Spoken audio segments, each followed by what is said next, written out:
My name is Joanna, and at 33 years old, I learned that the most dangerous threats do not always wear enemy uniforms.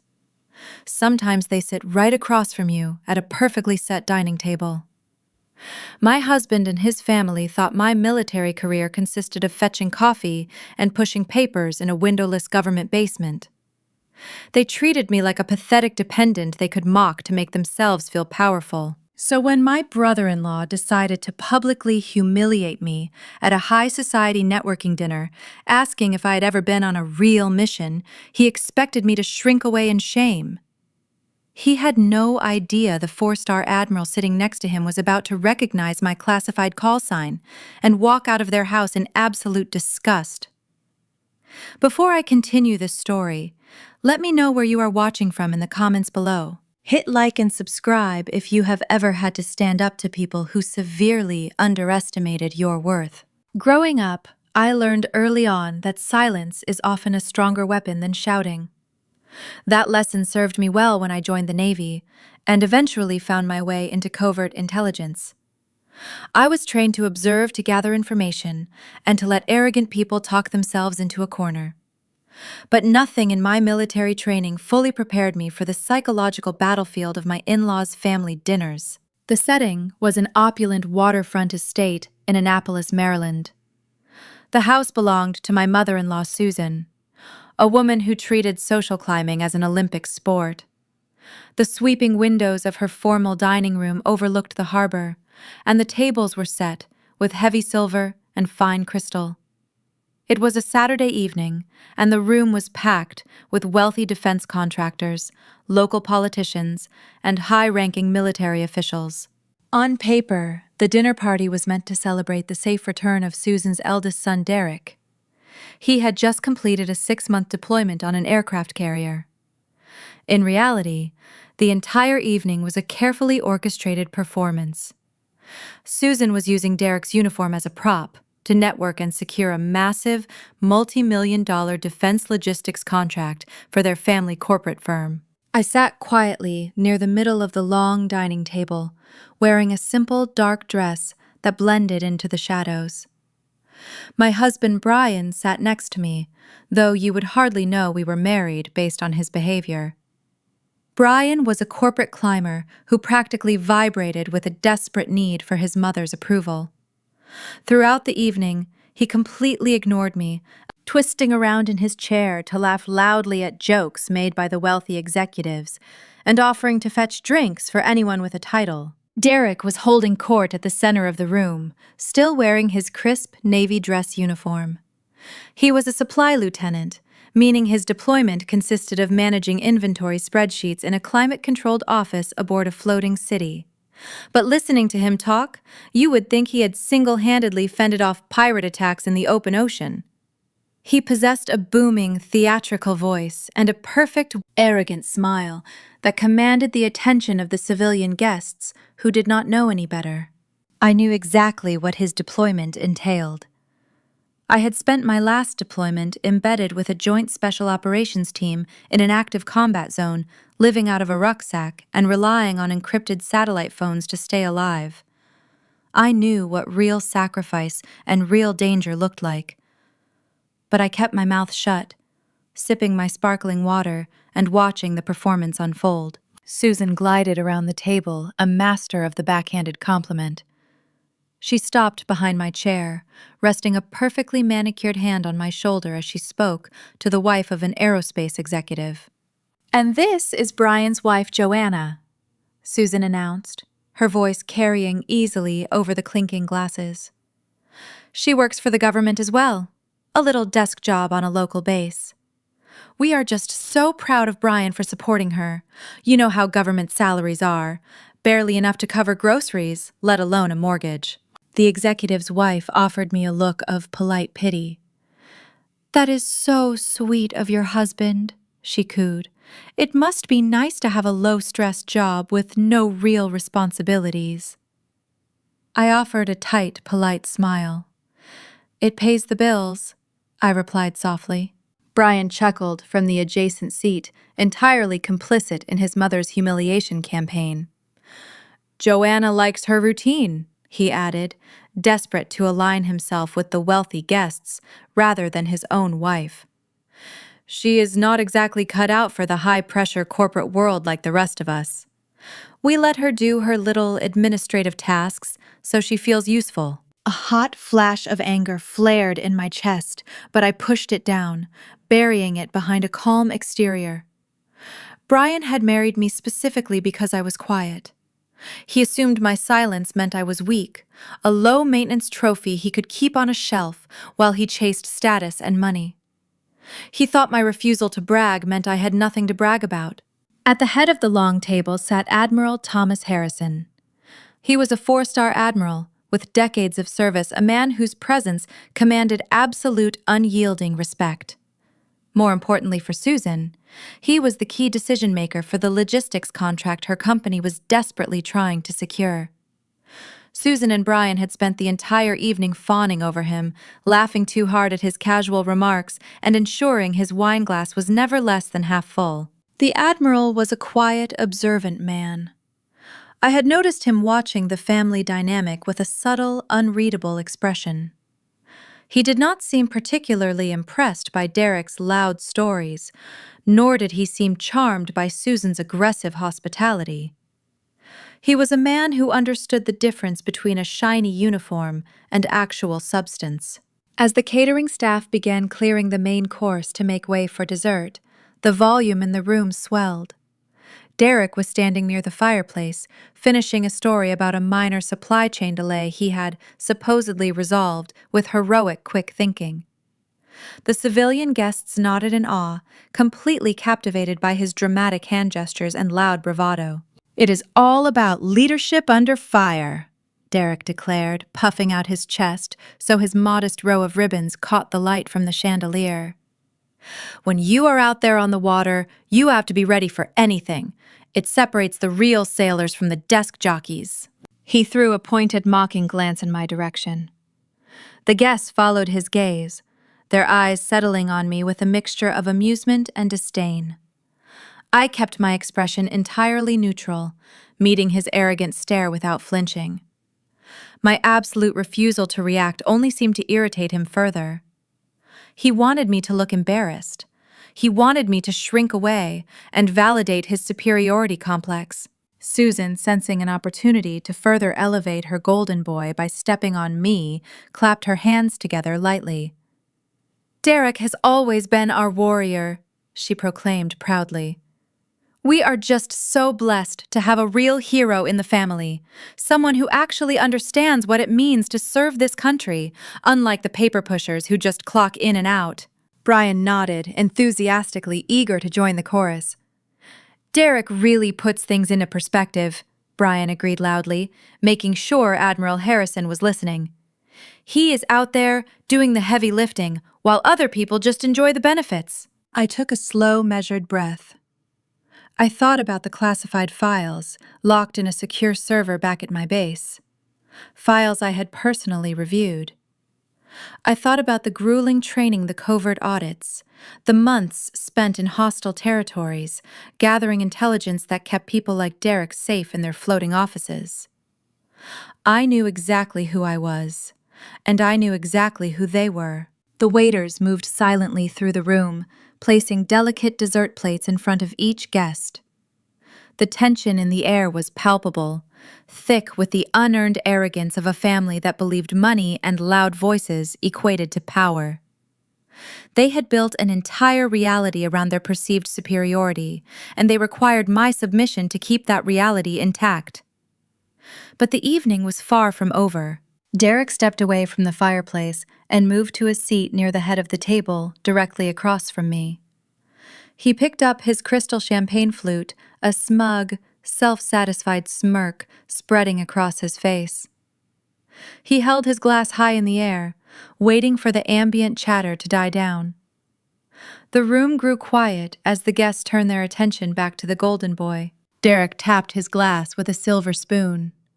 The sharp ringing sound echoed through the massive dining room, demanding the absolute attention of every executive, politician, and military official present. His gaze locked directly onto mine, sharp and filled with unmistakable malice. You are in the Navy. Derek asked, his voice booming with artificial warmth as he let the silence stretch for a few agonizing seconds. He leaned forward, resting his knuckles on the edge of the mahogany table, ensuring every single person in the massive dining room was hanging on his next word. Let me guess, pushing papers in a basement somewhere? A few nervous chuckles rippled through the civilian guests, women in designer dresses and men in tailored suits, exchanging uncomfortable glances. They did not know how to react to the sudden spotlight on the quiet wife, sitting near the middle of the table.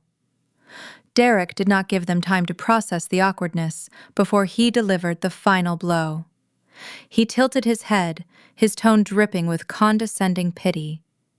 I bet you have never been on a real mission in your entire life, just fetching coffee and filing reports, while the real sailors do the heavy lifting. The sheer audacity of his statement hung in the air. He was a supply lieutenant who managed inventory spreadsheets from the safety of an aircraft carrier. I was a covert intelligence officer attached to the Joint Special Operations Command. My last deployment had involved extracting high-value targets from hostile territories under the cover of darkness.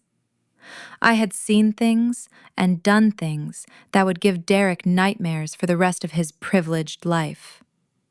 But I could not say any of that. My clearance level forbade me from discussing my operations with anyone outside my direct chain of command, let alone a room full of boastful civilians and arrogant relatives. I was bound by an oath of silence, and Derek knew I would not defend myself.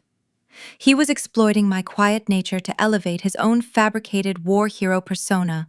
Before the uncomfortable silence could fully settle, Susan seized the opportunity to join the attack. My mother-in-law was sitting 2 seats away from me, draped in expensive jewelry that caught the light of the chandelier overhead, wearing a look of rehearsed sympathy. She turned her body slightly, addressing a prominent aerospace executive sitting to her left, but speaking loudly enough for the entire half of the table to hear. It really is a shame, Susan sighed, resting a hand against her collarbone. Joanna has this little government desk job on the local base. It keeps her busy, I suppose, but it barely pays minimum wage. We are just so incredibly thankful that Brian is doing so well at the corporate firm. She shot a maternal, beaming smile toward my husband. Brian carries the entire financial weight of their household. He works so hard to support her so she can play dress-up in her little uniform. It takes a very strong man to carry that kind of burden without complaining. The aerospace executive nodded thoughtfully, offering me a fleeting glance of profound pity. I took a slow sip of my sparkling water, feeling the cold liquid slide down my throat. The irony of Susan's statement was almost suffocating. Because of my covert deployments in active combat zones, I received massive untaxed hazard pay. My investment portfolio, carefully managed over the last decade, dwarfed the corporate trust fund Brian loved to brag about. I could have bought Susan's waterfront estate in cash and still had enough left over to retire comfortably. But I lived modestly, driving a standard sedan and wearing simple clothes because flashy displays of wealth drew unwanted attention. Susan mistook my discretion for poverty, just as Derek mistook my silence for weakness. I turned my head slightly to look at my husband, hoping for a single ounce of defense. Brian was sitting right beside me, his shoulder nearly brushing mine. He had heard every word his brother and his mother had just said. He knew how hard I worked, even if he did not know the classified details. This was the man who had vowed to protect and honor me. Instead, Brian let out a soft, accommodating chuckle. He leaned back in his leather chair, swirling the red wine in his crystal glass. Joanna likes to keep things simple, Brian said, his voice carrying the same patronizing tone as his mother. The corporate world is a lot to handle. It is high stakes, and it takes a certain kind of aggressive ambition to survive in my industry. We figure it is better for her to stay at her desk, where it is safe and quiet. It works for us. He smiled at the executives across the table, desperately seeking their validation. He threw me under the bus without a second thought, sacrificing my dignity to buy himself a few extra points of social capital with his family. He wanted them to see him as the generous, successful provider, burdened by an unremarkable wife.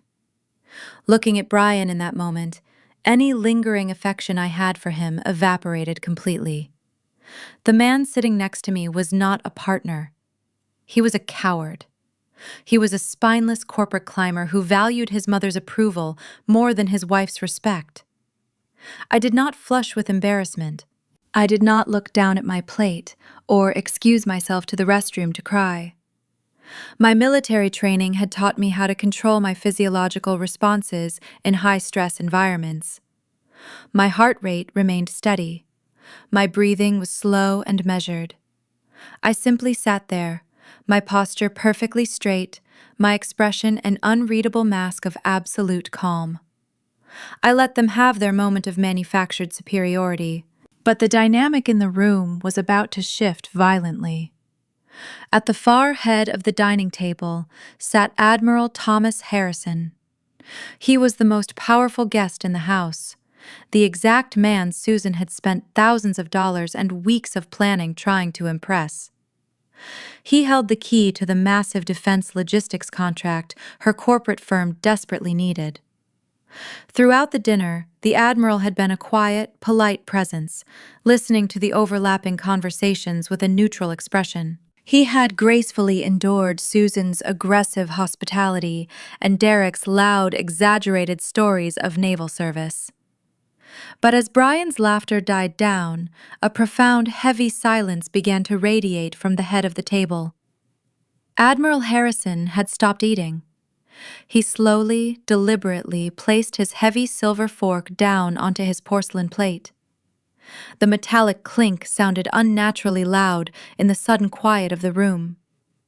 He reached for a linen napkin, wiped his mouth with meticulous care, and placed it gently on the table.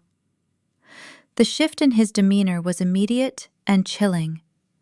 The polite, accommodating guest was gone, replaced by a hardened military commander who had spent his life leading actual warriors.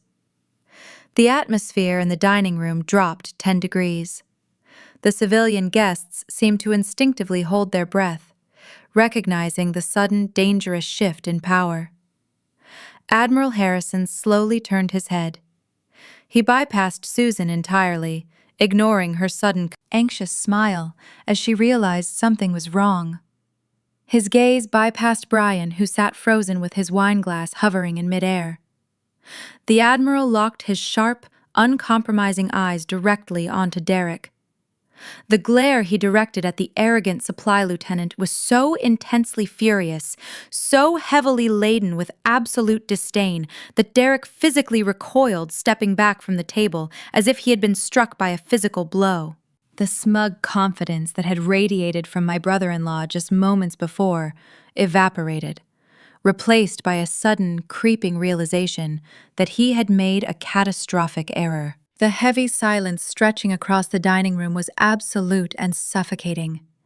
The wealthy defense contractors and local politicians who had been laughing just moments ago were now perfectly still, their eyes darting nervously between the head of the table and the sweating supply lieutenant. Derek swallowed hard, opening his mouth to offer a hollow, pathetic apology, but the words died in his throat. The four-star admiral did not blink or offer a polite smile. He simply stared at Derek with a cold, calculated intensity that stripped away every ounce of unearned arrogance my brother-in-law possessed. Susan realized her carefully orchestrated evening was rapidly spiraling out of her control. She let out a high, nervous, forced laugh that sounded more like a panicked gasp. Leaning forward, she plastered on a frantic, overly bright smile, desperately trying to bridge the sudden chasm that had opened between her family and the man who held their corporate future. "Admiral Harrison," she began, her voice trembling slightly. "Please, do not mind Derek. He is just passionate about his service, and you know how siblings can be with their little rivalries. We are all just incredibly proud of him. Now, I believe the catering staff is preparing a wonderful blackberry tart for dessert. She might as well have been talking to a brick wall. Admiral Harrison completely ignored her, not even turning his head to acknowledge her desperate attempt to salvage the dinner. Susan's hand dropped back to her lap, her face flushing a deep, mottled red as the public rejection washed over her. Brian shifted uncomfortably in his seat next to me, his knee bouncing with nervous energy. He was terrified watching his mother fail to charm the one man who mattered most to their family business. The Admiral finally broke his gaze away from Derek. He turned his head slowly, and his sharp, uncompromising eyes locked directly onto me. There was only the silent, invisible current of recognition that exists between two people who have seen the darkest corners of the world. He was reading the subtle, ingrained markers of a highly trained operative, the kind of quiet discipline that no amount of corporate money could buy. He saw past the simple dark dress and the quiet demeanor that my husband found so convenient. He saw the soldier. The room remained suspended in that terrible, heavy silence. The guests were holding their collective breath, waiting for the powerful military commander to speak. When he finally did, his voice was not loud, but it carried an undeniable authority that commanded the absolute attention of every person present. "What is your call sign?" The question cut through the dining room like a perfectly thrown blade. It was a question that belonged in classified briefing rooms and secure forward operating bases, not at a lavish dinner party in Annapolis. It completely dismantled the narrative my husband and mother-in-law had spent the entire evening building. They had painted me as a helpless administrative assistant, a burden who pushed papers and fetched coffee.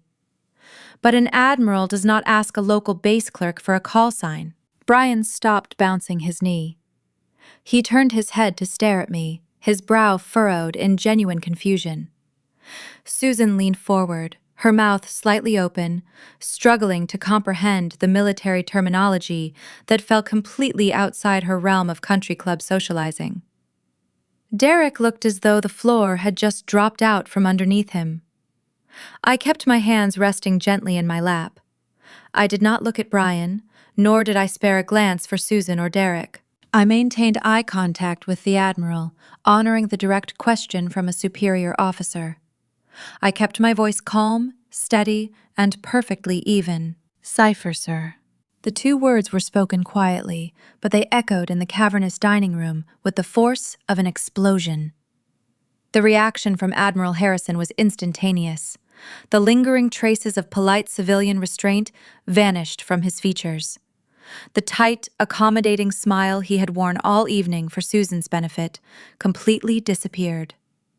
He placed his hands flat on the mahogany table and pushed himself up. His heavy wooden dining chair scraped loudly against the polished hardwood floor, making several guests physically jump in their seats. He stood up at his full height, a towering figure of genuine military authority. He did not look at Susan or the wealthy executives who were now staring at him in stunned, wide-eyed shock. He kept his eyes locked firmly on me. Then, in front of the entire gathering of elitist snobs who had spent the last 2 hours treating me like a pathetic charity case, the 4-star admiral offered me a sharp, deeply respectful nod. It was not a polite acknowledgement. It was a salute without the hand, a profound gesture of absolute peer recognition that validated everything I was and everything I had sacrificed for my country. I returned the nod slowly, respectfully acknowledging my superior. Admiral Harrison turned his attention to the rest of the room. His voice was laced with a quiet, dangerous fury. "I came here tonight expecting a professional gathering. Instead, I have spent the last 2 hours listening to arrogance, vanity, and a profound lack of respect. I will not break bread at a table that mocks a national asset. I will not share my evening with people who do not possess the basic capacity to recognize true sacrifice when it is sitting right next to them." He reached down, picked up his suit jacket from the back of his chair, and draped it over his arm. "Lieutenant," he said, shooting one final glacial look at Derek. You would do well to remember that the loudest voice in the room is rarely the one doing the real fighting. I suggest you reflect on that before you ever put on that uniform again. Without waiting for a response or offering a single word of farewell to Susan or Brian, Admiral Thomas Harrison turned his back on the table. He walked out of the formal dining room, through the grand foyer, and straight out the front door. The heavy mahogany door clicked shut behind him with a definitive final thud. The destruction of the evening was total and absolute. The multi-million-dollar defense logistics contract that Susan meticulously planned to secure was gone. The wealthy guests sat in paralyzed, mortified silence. The golden boy had been publicly reprimanded and the family's entire social standing humiliated in front of their most important peers. I remained perfectly still, my expression betraying none of the satisfaction that was quietly blooming in my chest. The truth had finally breached the walls of their artificial, arrogant world. But the realization of what had just happened did not bring reflection or remorse to my in-laws. The heavy silence in the dining room shattered as the guests began to murmur, uncomfortably scraping their chairs back and looking for the quickest exit. As the dining room erupted into chaotic, embarrassed whispers, the illusion of family unity completely collapsed. Instead of shock or regret, I found pure, unfiltered venom. Susan's face was contorted into a mask of absolute hatred, her eyes burning intensely. Brian's hands were balled into tight fists on the table, his knuckles white, his jaw clenched so tightly it looked like it might snap. Instead of questioning Derek's atrocious behavior or examining their own cruelty, they turned their combined blistering fury directly onto me. The walk from the formal dining room to our car felt like navigating through an active minefield. Brian grabbed my upper arm, his fingers digging into my skin with a painful, bruising grip as he physically steered me away from the stunned guests and out the front door. He did not say a single word until we were sealed inside the confined space of his luxury sedan. The heavy doors clicked shut, trapping me in the dark leather-lined interior with a man I suddenly did not recognize at all. He jammed the key into the ignition, the engine roaring to life with a violent surge that matched the raw anger rolling off his body in waves. He threw the car into gear and peeled out of his mother's circular driveway, the tires screeching loudly against the pristine asphalt. The streetlights flashed through the windshield in rapid, blinding intervals, illuminating the furious, tight set of his jaw. The claustrophobia of the car ride was immediate and suffocating. For the first 5 minutes, the only sound was the aggressive hum of the engine and Brian's ragged, heavy breathing. I sat perfectly still in the passenger seat, staring straight ahead at the dark road, carefully calculating my next move. Then the psychological nightmare truly began. Brian slammed his open hand against the steering wheel so hard the entire steering column shook. He turned his head toward me, his face twisted into an ugly, unrecognizable mask of pure rage. He screamed that I was a vindictive, manipulative liar who had just destroyed his entire future out of pure, petty jealousy. He accused me of spinning an elaborate, psychotic web of lies to Admiral Harrison specifically to humiliate his brother and upstage the family on their most important night. According to Brian, I simply could not handle the fact that Derek was a decorated hero, while I was just a lowly clerk. So I had to invent a ridiculous cinematic fantasy about being a covert operative just to steal the spotlight. He yelled that I had deeply embarrassed him in front of the most powerful corporate executives in Maryland, making him look like a complete fool who could not even control his own wife. The sheer volume of his voice filled the small car, bouncing off the windows and creating a deafening, chaotic assault on my senses. He pounded the steering wheel again, demanding to know what kind of mental breakdown had possessed me to sabotage his mother. I did not flinch. I did not raise my voice to match his frantic screaming. I kept my hands folded quietly in my lap and watched the dark silhouettes of trees blur past the passenger window. My absolute calmness only seemed to throw more fuel onto the blazing fire of his panic. Brian demanded that I fix the catastrophic mess I had just created. He ordered me to sit down at my desk the very moment we arrived home and draft a formal, groveling apology letter to both Susan and Derek. He aggressively dictated the terms of my surrender while swerving dangerously through the evening traffic, insisting that I beg for their forgiveness for ruining the dinner party. He told me I would then write a second letter directly to Admiral Harrison, retracting my statement and admitting that I was just a confused administrative assistant who had spoken out of turn. He was completely convinced that if I humiliated myself in writing, if I groveled low enough, and accepted my position as the family scapegoat, he might be able to salvage the multi-million-dollar defense contract his mother was desperately relying on. He painted a picture of a future where I would spend the rest of my life making amends for this single, unforgivable mistake. I turned my head slowly and looked at the man I had married. His eyes were wild darting erratically between the dark road and my face, desperate for me to submit to his delusion. I spoke with a quiet, icy clarity that cut right through his hysterical screaming. I told him I would not be writing a single word of apology to anyone.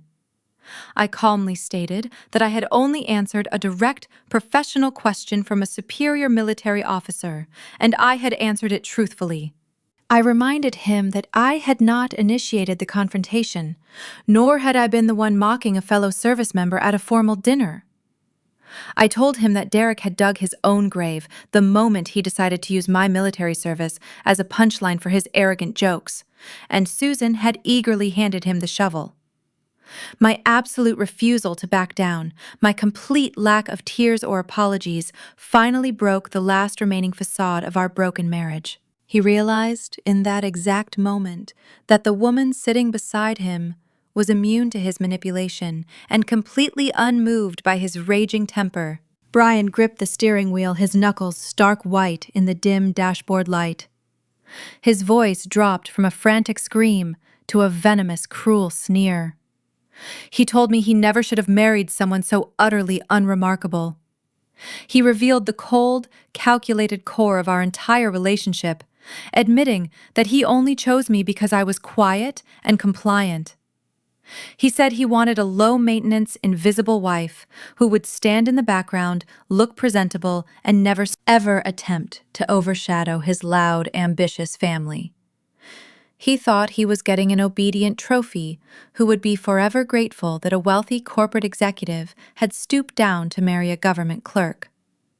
He spat the words at me, saying I was supposed to be a blank canvas he could project his own success onto, a simple girl who would just smile and nod while he built his corporate empire. He was furious, not just because of the lost contract, but because the quiet, submissive woman he thought he owned had suddenly revealed a spine made of absolute steel. He felt betrayed by my unexpected strength. He was repulsed by the terrifying realization that I was not the weak, dependent creature he needed me to be to feel like a powerful man. I listened to his cruel confession without shedding a single tear. Every word he spoke severed another lingering tie I had to our life together. The man driving this car was a stranger, a weak, insecure opportunist who valued his mother's bank account more than his wife's dignity. He was willing to sacrifice my honor to protect a mother who used him as a pawn. I looked at the glowing speedometer, noting that we were traveling dangerously fast down the winding roads. I turned my body slightly toward him, my voice dropping to a dangerous dead calm. I told Brian he was crossing a line right now that he would never, ever be able to uncross. I warned him that the things he was saying could not be taken back, and he was making a massive miscalculation about who held power in this vehicle. Brian let out a short, manic laugh that sounded devoid of humor. He pressed his foot harder against the gas pedal, the engine surging as he accelerated down the dark, empty street. He shot me a look of pure, unadulterated malice, a promise of absolute destruction. He told me I had no idea what his family was capable of when they were crossed. He promised me the night was far from over. The heavy tires of Brian's sedan crunched onto the familiar gravel of our driveway. He threw the transmission into park with a violent jerk that made the car shudder. Through the glare of the headlights sweeping across the front lawn, I saw that his promise was real. We were not alone. Parked at an aggressive angle blocking the garage doors was Susan's sleek silver Mercedes. Standing in the middle of the illuminated driveway waiting for us like an execution squad were my mother-in-law and my brother-in-law. Derek had shed any lingering traces of military discipline. His uniform jacket was unbuttoned, his tie loosened, and his posture practically vibrated with erratic energy. Susan stood beside him, her arms tightly crossed over her expensive silk wrap, her face a mask of absolute, unforgiving fury. Brian killed the engine and shoved his door open, not bothering to look back at me. I unbuckled my seatbelt slowly, my movements deliberate and measured, gathering my small evening bag before stepping out into the cool night air. The moment my heels touched the pavement, the unified front launched their coordinated attack. They did not wait for us to step inside the privacy of the house. They did not care if the neighbors heard them. Derek closed the distance between us in 3 threatening strides, stopping just inches from my face. He pointed a shaking finger directly at me, his breath reeking of the expensive whiskey he had consumed all evening. He screamed that he was going to report me to my commanding officer for stolen valor, absolutely convinced that I had fabricated a classified callsign just to impress an admiral and intentionally ruin his celebration. He threatened to have me court-martialed, permanently stripped of my rank and thrown in a military prison for impersonating a covert operative. He truly believed his own delusion, utterly convinced that a quiet woman who lived in the suburbs could never possibly outrank him. I stood my ground, my posture perfectly relaxed, letting his hysterical threats wash over me like a light breeze. I did not bother explaining that you cannot commit stolen valor by simply answering a direct question from a 4-star admiral. Nor did I mention that reporting an active intelligence officer to the local base command would immediately result in him being laughed entirely out of the building. His profound ignorance was his own worst enemy. Susan stepped out from the shadows of the porch. She positioned herself right next to Derek, reinforcing the physical wall between me and my front door. She told me I was nothing but a pathetic grifter who had somehow tricked her successful son into a miserable marriage. She mocked the modest neighborhood where I had grown up, stating that my presence was an embarrassing stain on their pristine corporate legacy. She swore she would leverage every wealthy connection she possessed to ruin me. She turned her blistering gaze toward my husband, who was hovering nervously near the trunk. She told Brian that if he possessed an ounce of the strength she had raised him with, he would not allow a deceitful woman to sleep under his roof after what she had just done to his brother.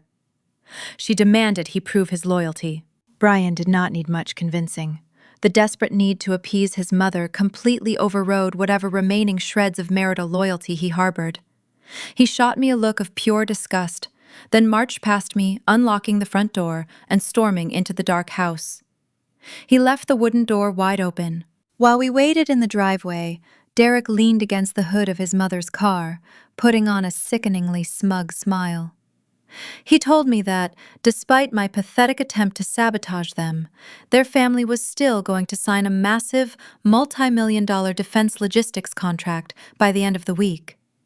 He bragged about the immense wealth that was about to flood into their corporate accounts, wealth that I would never get to touch. He laughed openly. He told me that while their family was counting their millions, I would be completely broke, totally alone, and struggling to survive on a miserable government salary.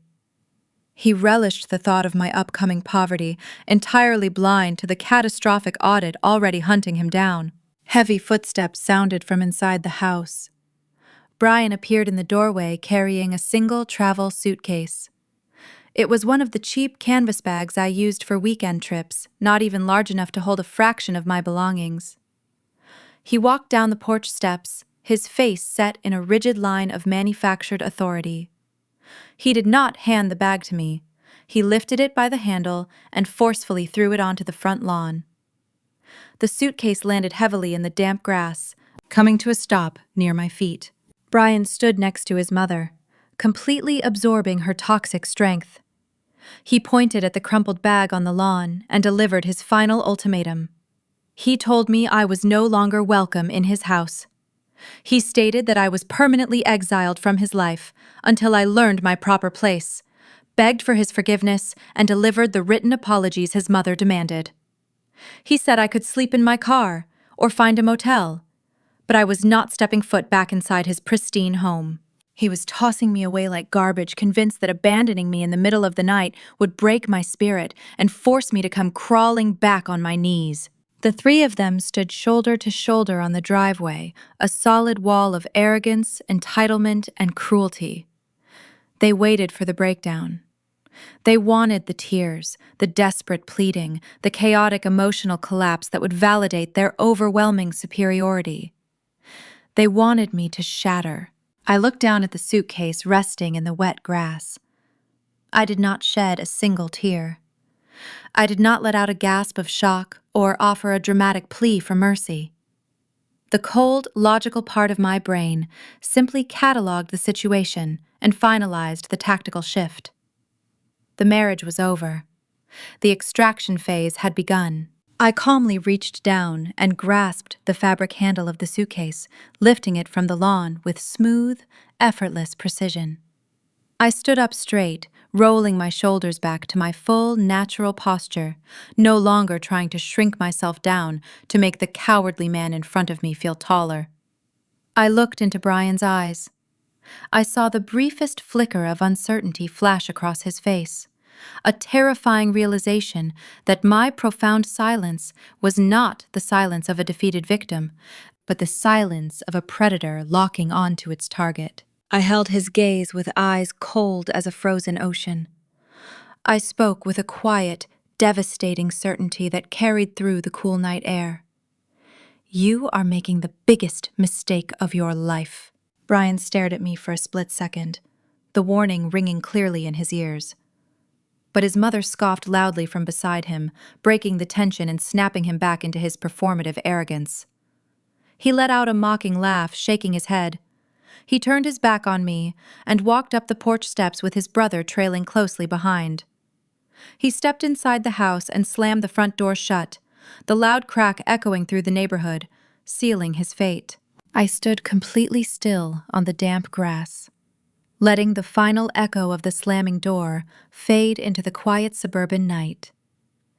The manicured lawns offered a picture of peace, hiding the toxic reality of the people living behind those expensive brick facades. I looked down at the cheap canvas bag resting at my feet. It contained perhaps 3 days' worth of casual clothes, tossed together haphazardly by a man who thought he had just ruined my life. I reached down, grabbed the handle, and turned my back on the sprawling house. I walked down the paved driveway without a single backward glance, the gravel crunching softly beneath my heels. The cool night air felt entirely different now, sharp and clean, carrying the distinct sensation of liberation. For 3 years I had carefully maintained the illusion of the quiet, unremarkable wife, folding myself into the background while Brian and his family paraded their arrogance. That exhausting performance was officially over. I reached my modest sedan parked halfway down the street, safely away from the glow of their security lights. I unlocked the doors, tossed the flimsy bag onto the passenger seat, and slid behind the steering wheel. The heavy door clicked shut, sealing me inside the dark interior. I let out a long breath, shedding the final suffocating layers of the helpless civilian persona I had worn for their benefit. The domestic drama was finished. The mission was about to begin. I reached down into the passenger footwell and pulled my leather handbag onto my lap. On the outside, it looked like a standard accessory suitable for an administrative assistant. But hidden beneath the silk lining was a specialized biometric compartment constructed from military-grade shielding. I pressed my thumb against a concealed sensor near the reinforced base. A faint mechanical click registered under my fingertips. I peeled back the false bottom and extracted a heavy, matte black device that looked nothing like a commercial smartphone. It was a heavily encrypted satellite-linked communication terminal issued exclusively to operatives within the Joint Special Operations Command. The device was entirely untraceable, functioning on a closed network that bypassed civilian telecommunications infrastructure completely.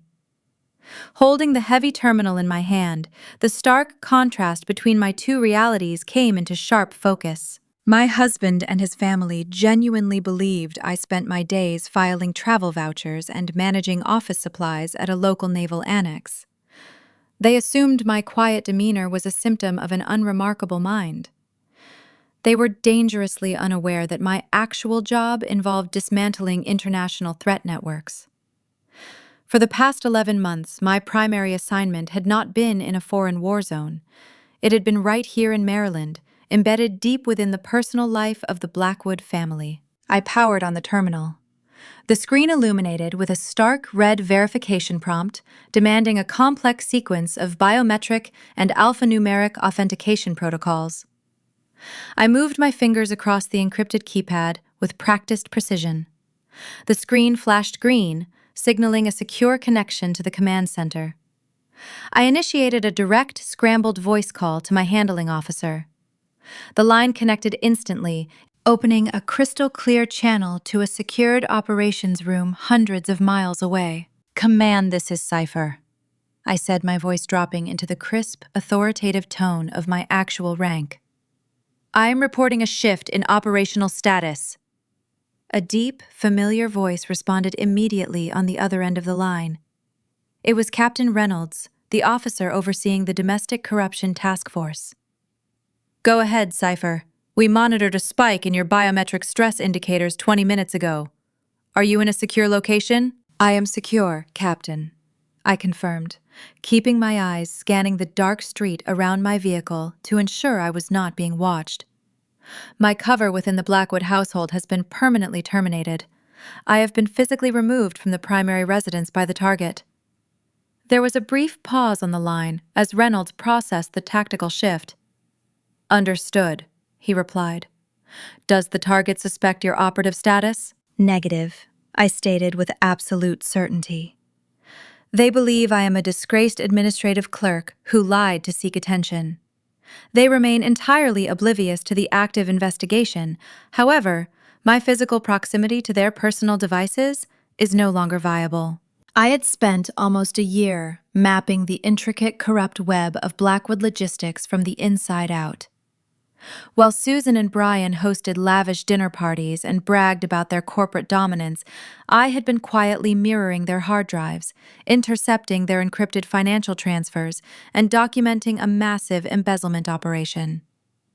Derek, the arrogant supply lieutenant, who fancied himself a war hero, was the crucial military link in their scheme. He had been utilizing his security clearance to manipulate naval supply chains, funneling millions of dollars of diverted military resources directly into his family's civilian logistics firm. They had built an empire on stolen government funds, and they were about to secure their largest defense contract yet, entirely convinced that their fraud was completely undetectable. "Cypher, we have accumulated sufficient digital evidence from your internal surveillance, Captain Reynolds," noted, his tone shifting into the rigid parameters of an active takedown. "The financial routing data you secured from Susan Blackwood's private server last week provides the necessary link to Lieutenant Derek Blackwood's offshore accounts. The chain of evidence is solid. We do not need you inside the house anymore." "I agree, Captain," I replied, feeling a cold, predatory focus settle over my mind. "I am ready to proceed with the primary audit on the Blackwood logistics contract. The targets are highly motivated and believe they are finalizing the agreement tomorrow night at the Department of Defense Gala. They are completely off guard."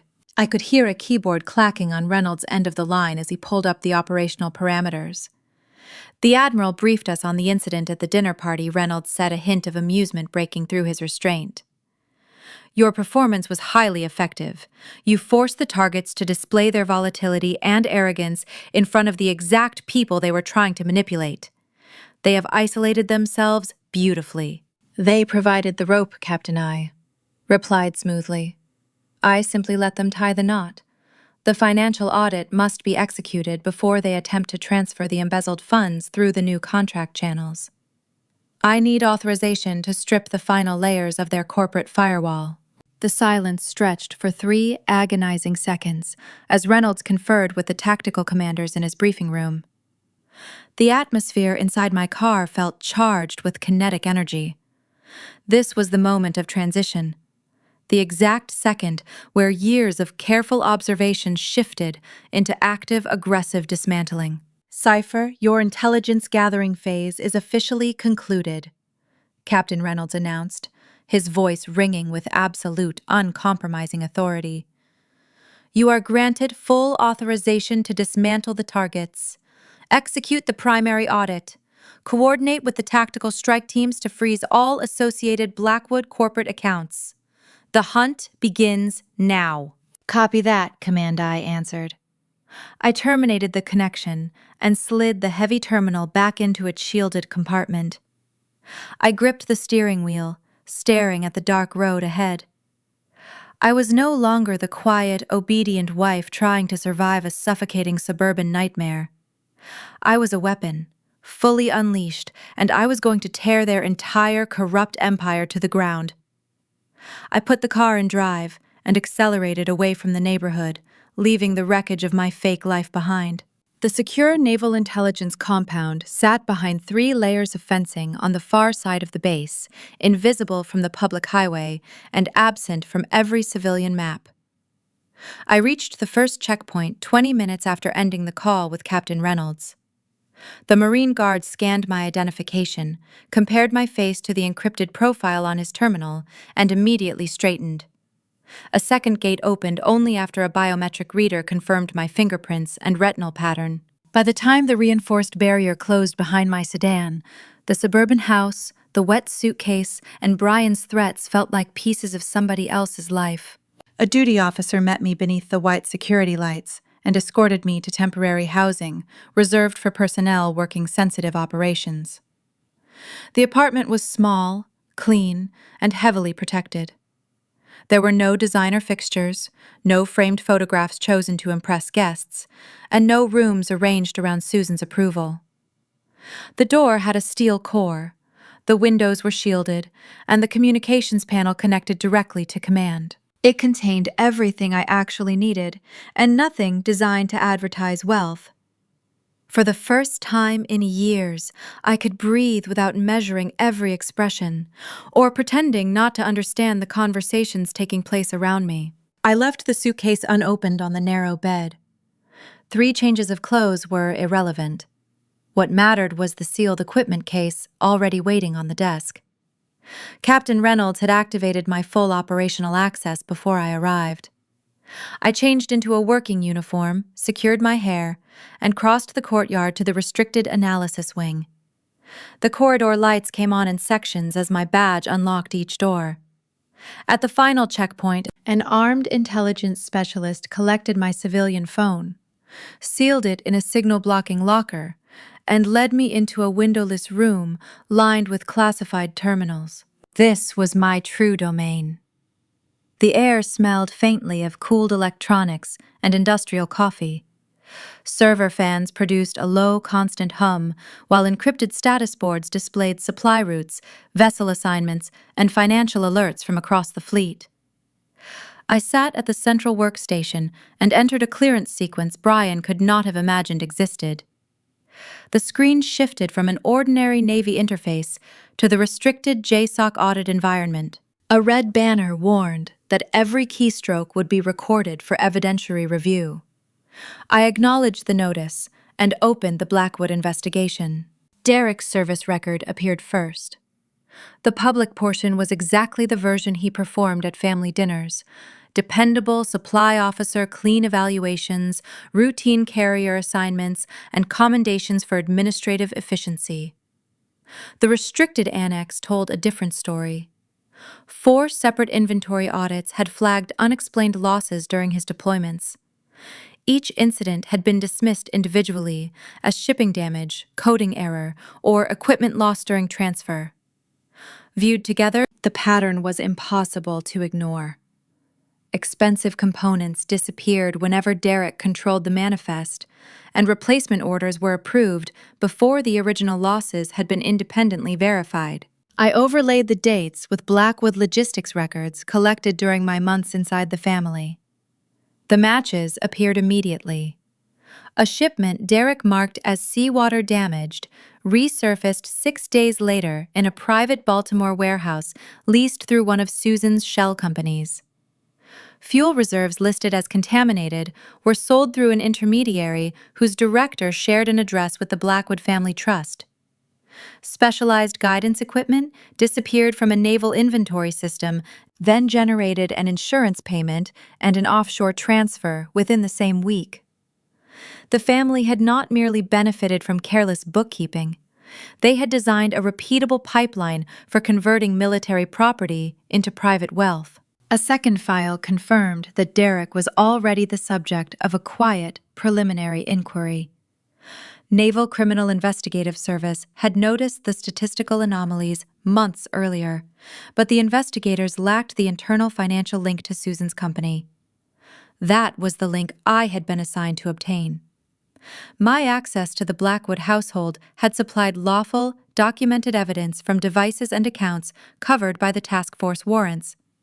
Every copied file carried a chain of custody marker. Every intercepted transfer had been independently preserved. Derek's arrogance had not protected him. It had simply kept him from noticing that the investigation was closing from both directions. I opened the command notes attached to his personnel file. One entry described him as technically competent but unusually defensive when questioned about discrepancies. Another recorded his attempt to pressure a junior enlisted specialist into changing a damaged equipment report after the deadline. A third noted unexplained contact between his military account and a civilian Blackwood server. The man who had mocked me for never serving on a real mission had used his uniform as cover while stealing resources from sailors who might actually need them in combat. For a moment, anger pressed against the discipline I had spent years building. I thought of Brian laughing beside me while Derek used service and sacrifice as props.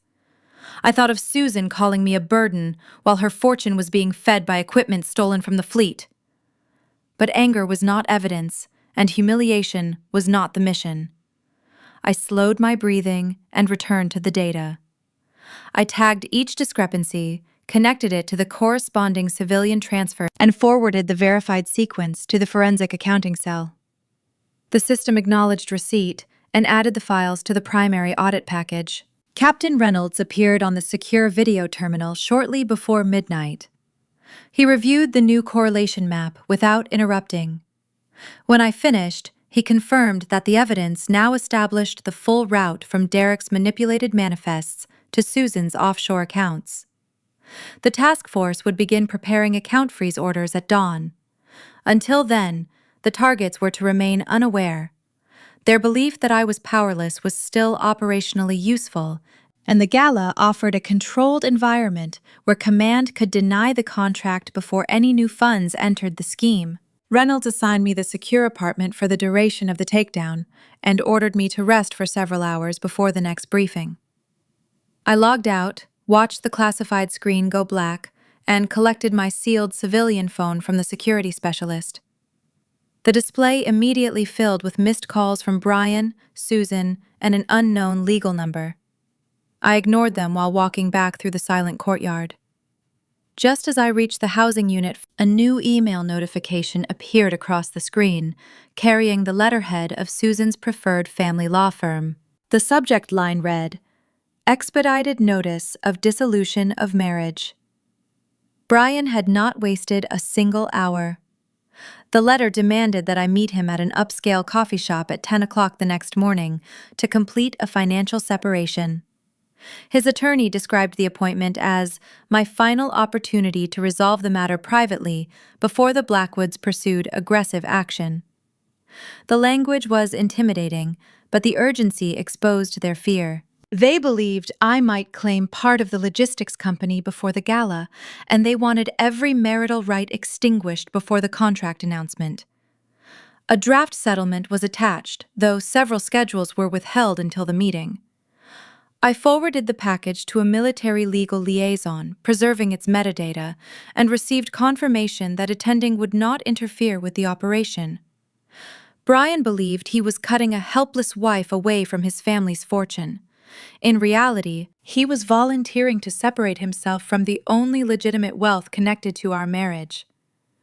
I set an alarm, secured the door, and slept in the quiet of the base while the Blackwoods rushed to construct their own financial trap. The next morning, the coastal Maryland air was crisp and bright. I parked my standard-issue sedan down the street from the designated coffee shop. The cafe was a pretentious, overpriced establishment favored by wealthy executives and local politicians. Exactly the kind of place Brian chose to make himself feel important. I walked inside, the bell above the door chiming softly. The interior smelled of roasted espresso beans and expensive cologne. I ordered a simple black coffee, found a small table near the large front window, and sat down to wait. I wore a plain gray sweater and dark slacks, deliberately maintaining the unremarkable civilian aesthetic Brian expected to see. I checked my watch. 10:15. Brian was intentionally keeping me waiting, a classic transparent power play straight out of his mother's manipulation playbook. He wanted me to sit in anxiety, to feel small and desperate before he even walked through the door. At 10:20, Brian finally pushed open the glass door of the coffee shop. He was dressed in a tailored navy blue suit, his hair perfectly styled, his chin held high. He exuded an air of total unearned arrogance. He looked around the cafe, making sure the local business crowd noticed his expensive watch and designer shoes before his eyes landed on me. He did not offer a greeting. He did not go to the counter to order a drink. He simply marched over to my table and pulled out the chair opposite mine, sitting down heavily. He carried a thick manila folder under his arm, which he immediately tossed onto the center of the small wooden table. The folder landed with a dull, heavy slap. "I am not going to drag this out," Brian said, leaning back in his chair and crossing his arms over his chest. His tone was dripping with condescension, the same tone he used when speaking to junior staff at his firm. "My mother wants this handled quickly and quietly, and frankly, so do I. You made a catastrophic fool of yourself last night, Joanna. You embarrassed my family in front of the most important people in this state. You are lucky I am even sitting here right now, instead of letting our lawyers destroy you in court." I took a slow sip of my coffee, resting my hands on the warm mug. I did not say a word, allowing him to fill the silence with his own ego. Brian leaned forward, resting his forearms on the table, trying to look intimidating. "Inside that folder is an expedited divorce settlement," he explained, tapping the heavy paper with his index finger. "It is extremely generous, all things considered. I am offering you a one-time lump sum of $5,000. Consider it a pity settlement. It is enough to help you secure a lease on a cheap apartment somewhere far away from us, maybe buy some groceries while you figure out your miserable life." He let out a short, mocking laugh, shaking his head as if he could not believe his own charity. "We both know you are going to need it," Brian continued, his voice loud enough for the neighboring tables to hear. "That little government paycheck of yours is practically poverty wages. You are going to be living paycheck to paycheck, struggling to keep the lights on, without me subsidizing your life. You threw away a mansion and financial security because you wanted to play pretend soldier for 5 minutes? It is pathetic. But I am giving you a soft landing because I want you gone, today." I looked at him, studying the man I had shared a home with for 3 years. He was so completely absorbed in his own vanity that he could not see the trap closing around him. He genuinely believed he was holding all the cards. The catch, Brian said, his eyes narrowing slightly as he delivered what he thought was the killing blow, is that you sign those papers right now, in front of a notary. My lawyer has one waiting on standby down the street. The agreement explicitly states that you waive any and all rights to my family's corporate assets, our trust funds, the estate, and my personal investment portfolios. You get your $5,000 and you walk away with absolutely nothing else. You do not touch my money. He pushed the folder an inch closer to me, a smug, self-satisfied smirk settling onto his face. Sign it, Joanna. Take the cash and go back to your pathetic, invisible life. Because if you try to fight me for a single dime of my family's wealth, my mother will spend 10 times that amount dragging your name through the mud. You will be bankrupt before we even reach a courtroom. I slowly lowered my coffee mug to the table. I reached out and rested my fingertips on the edge of the manila folder. I did not argue with his insults. I did not defend my military career or correct his assumption about my salary. I simply opened the cover and pulled out the thick stack of legal documents. They were printed on heavy, expensive paper, bearing the seal of a law firm that charged more by the hour than Brian thought I made in a month. Read it fast, Brian snapped, checking his watch with an exaggerated sigh. I have real business to attend to this morning. I ignored his arrogant whining, quickly scanning the incredibly strict legal wording. The clause was aggressive, enforcing a complete mutual waiver of all hidden, separate, and individually held assets. They assumed I had absolutely nothing to hide. Because of my covert deployments, my actual net worth dwarfed his entire corporate trust fund. I kept my face blank, masking the profound sense of victory that surged through my chest. By forcing this signature, Brian was legally abandoning my millions. Over the past 10 years, I had spent a significant portion of my life deployed to covert locations that did not officially exist on any government map. These were active combat zones, hostile, unforgiving territories where the air tasted constantly of dust and copper, and the risk of not coming home was a daily accepted reality. For enduring those grueling conditions and executing high-risk intelligence-gathering operations, the military compensated its covert operatives with substantial hazard pay. Because my deployments were highly classified and often took place in tax-free combat zones, that money accumulated rapidly and quietly. I had never let those funds sit idle in a standard civilian savings account. Utilizing my deep specialized understanding of the defense sector and emerging global threats, I had meticulously invested that money into high-yield defense technology portfolios and advanced cybersecurity startups long before they went public. My actual net worth was staggering.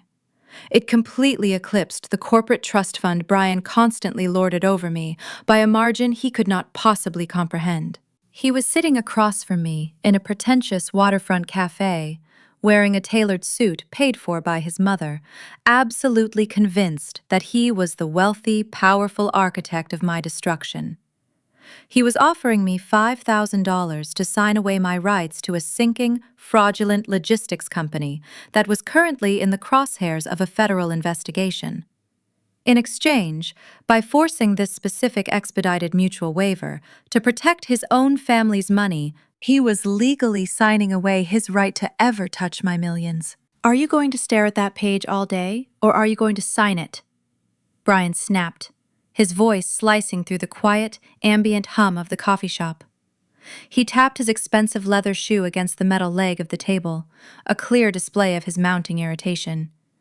It is a standard, mutual waiver, Joanna. Do not try to pretend you understand the legal nuances. My mother had her top attorneys draft this to ensure you cannot drag us into a lengthy, pathetic attempt to steal what belongs exclusively to the Blackwood family. We are protecting our corporate assets from someone who clearly has a history of manipulative, deceitful behavior. So pick up the pen and get this over with. He genuinely believed he was cornering a terrified, helpless woman. He thought my deliberate silence was the product of overwhelming despair, assuming I was mentally calculating how I would afford a tiny, run-down apartment on my modest government salary. He leaned closer across the small wooden table, invading my personal space as he lowered his voice into a cruel, mocking whisper. "You really messed up last night. If you had just kept your mouth shut, if you had just sat there and smiled like you were supposed to, you could have lived comfortably for the rest of your life. You could have enjoyed the house, the cars, the social status. But you had to make it about yourself. Now you get nothing. Take the $5,000. It is more than generous for a woman who brings absolutely no value to the table." I looked at the man I had married, studying the petty, vindictive curl of his lip. He was so completely absorbed in his own vanity that he could not see the massive steel trap closing around him. I reached out and picked up the heavy black pen he had provided. The smooth metal felt cool and solid against my fingertips. I did not let my hand shake. I did not offer him a single tear or a dramatic plea for a second chance. I simply pressed the tip of the pen to the thick, expensive legal paper. I signed my name with fluid, practiced precision on the first designated line. I turned the page, the crisp sound of the paper flipping echoing softly between us. I initialed the bottom corner of the second sheet, verifying that I fully understood and agreed to the aggressive, uncompromising terms his mother's lawyers had so carefully constructed. I moved to the next page, legally binding both of us to a complete and total financial severance. I initialed the clause waiving all rights to future earnings. I signed the section relinquishing any claim to hidden or separate investment portfolios. With every deliberate stroke of the pen, I was locking Brian out of my fortune forever, securing my independence with the very chains he thought he was using to bind me. Brian raised his hand, snapping his fingers sharply to signal a man sitting 2 tables away. The notary, a pale, nervous-looking man in a cheap beige suit, carrying a worn leather briefcase, hurried over to our table. He placed his official stamp on the wooden surface, moving quickly under Brian's impatient glare. The notary asked for my identification, which I provided calmly from my purse, before he pressed his heavy seal onto the final page of the settlement. The transaction was officially verified and complete. The impenetrable legal shield Brian had built to protect his fraudulent logistics empire was now the exact weapon that perfectly protected my legitimate, hard-earned wealth. The notary packed away his seal, offered a tight, uncomfortable nod, and quickly retreated to the far side of the cafe. Brian let out a loud, theatrical sigh of relief, his posture immediately relaxing as the tension left his shoulders. He reached eagerly across the table to pull the thick manila folder back toward himself, his face breaking into a wide, victorious grin. He looked like a man who had just won a grueling marathon, completely unaware that he had just sprinted full speed over the edge of a jagged cliff. He patted the top of the closed folder affectionately, treating the documents like a prized trophy. "Smart girl," he sneered, his tone dripping with patronizing approval. "I will have my assistant wire the $5,000 to your checking account by the end of the business day. Do not bother calling my phone or showing up at the house to try and collect the rest of your things. I will have whatever cheap clothes you left behind boxed up and left on the front porch. You have until tonight to come get them before I throw them in the trash. We are done here. Tomorrow night at the defense gala, our family is going to sign a contract that will make us richer than you can possibly imagine. My mother has been working on this deal for over a year, and despite your pathetic, desperate attempt to ruin our networking dinner, Admiral Harrison's staff reached out this morning to confirm our attendance. We are unstoppable, Joanna. You are going to miss the greatest night of my life, and you have absolutely no one to blame but yourself. Enjoy watching our success from whatever miserable, cramped apartment you managed to rent with your little government salary. You were always too small for our world." I sat back in my chair, folding my hands neatly in my lap. The performance was over. I looked directly into his eyes, allowing the carefully constructed mask of the meek, submissive wife to finally slip away entirely. I let him see the cold, unyielding intelligence operative beneath the surface. The shift in my demeanor was subtle, but it was powerful enough to make his victorious smile falter for a fraction of a second. I did not raise my voice, but the absolute certainty in my tone carried a weight that made the air between us suddenly feel heavy and incredibly dangerous. I offered him a chilling, razor-sharp smile that did not reach my eyes. "Keep your family's money, Brian. You are going to need it tomorrow night." I stood up from the small wooden table, leaving Brian to gloat over his worthless victory. I walked out of the coffee shop and into the bright Maryland sunlight, taking a long, deep breath of the crisp coastal air. The heavy, suffocating weight of my fake suburban life was completely gone. My personal assets were legally secured behind an impenetrable wall of Brian's own making. He had been so desperately eager to protect his fragile ego and his mother's corrupt empire that he had handed me total financial freedom. I unlocked my standard issue sedan, placed my copy of the signed mutual waiver on the passenger seat, and started the engine. The defensive phase of my operation was officially complete. It was time to move in for the professional kill.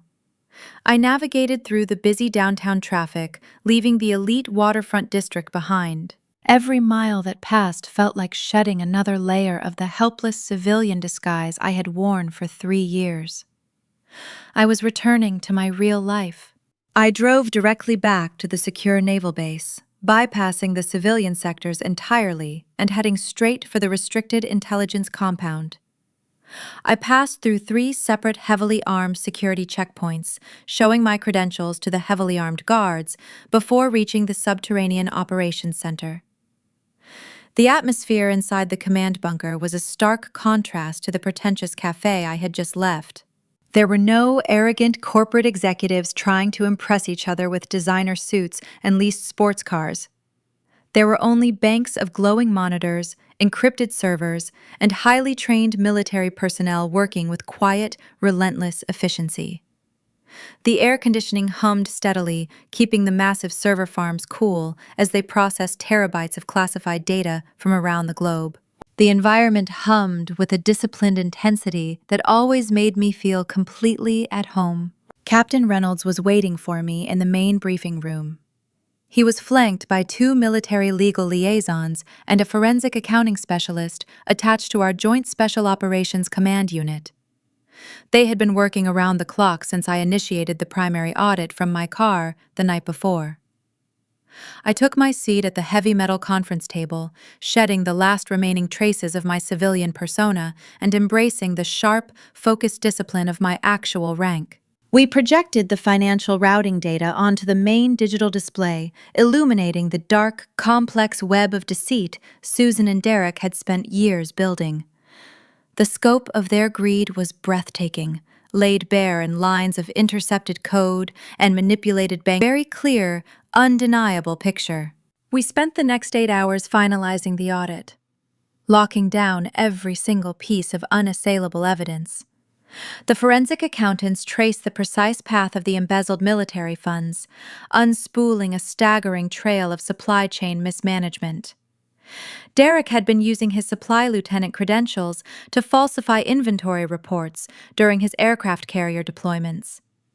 He routinely marked highly expensive technical equipment, specialized fuel reserves, and raw materials as damaged, decommissioned, or lost at sea. In reality, he was meticulously rerouting those government resources through a series of untraceable shell companies directly into his mother's civilian logistics firm. He utilized maritime shipping loopholes to mask the transfers, assuming no one in military intelligence would ever bother to look closely at a seemingly boring supply ledger hidden deep within the naval archives. He thought he was untouchable. Susan then liquidated the stolen military assets and washed the massive profits through offshore bank accounts registered in the Caribbean. We documented every falsified invoice, every illegal wire transfer, and every piece of corrupted data passing between Derek's naval computer and Susan's private servers. We matched the dates of Derek's deployments with sudden, massive infusions of cash into the Blackwood corporate accounts. The military legal liaisons cross-referenced the digital evidence against federal statutes, confirming that Derek's actions constituted severe treason, grand larceny, and systemic fraud. He was no war hero. He was a common thief, hiding behind a uniform, stealing from the very men and women he was sworn to support. Susan was equally liable for corporate racketeering, wire fraud, and receiving stolen government property. Their entire foundation was built on lies and stolen taxpayer money. We compiled the ironclad proof into a thick, heavy dossier. I watched as the legal team printed the final pages, stacking them neatly before slipping them into a secure folder. Captain Reynolds personally stamped the cover with a bold red classification seal. There were no loopholes left for Susan's expensive, aggressive lawyers to exploit. The evidence was absolute, verified by multiple military intelligence agencies, and ready for federal prosecution. We had successfully mapped every single artery of their criminal enterprise, and we were preparing to sever them all at once. The trap was perfectly constructed, waiting only for the targets to finally step inside and seal their own fate. As we finalized the physical dossier, a priority communication came through the secure channel from Naval Command in Washington. Captain Reynolds read the encrypted message on his monitor, a grim, satisfied smile slowly forming on his face. The timing of our completed investigation could not have been more perfect. Command informed us that Blackwood Logistics was officially scheduled to receive the massive new defense contract the very next evening.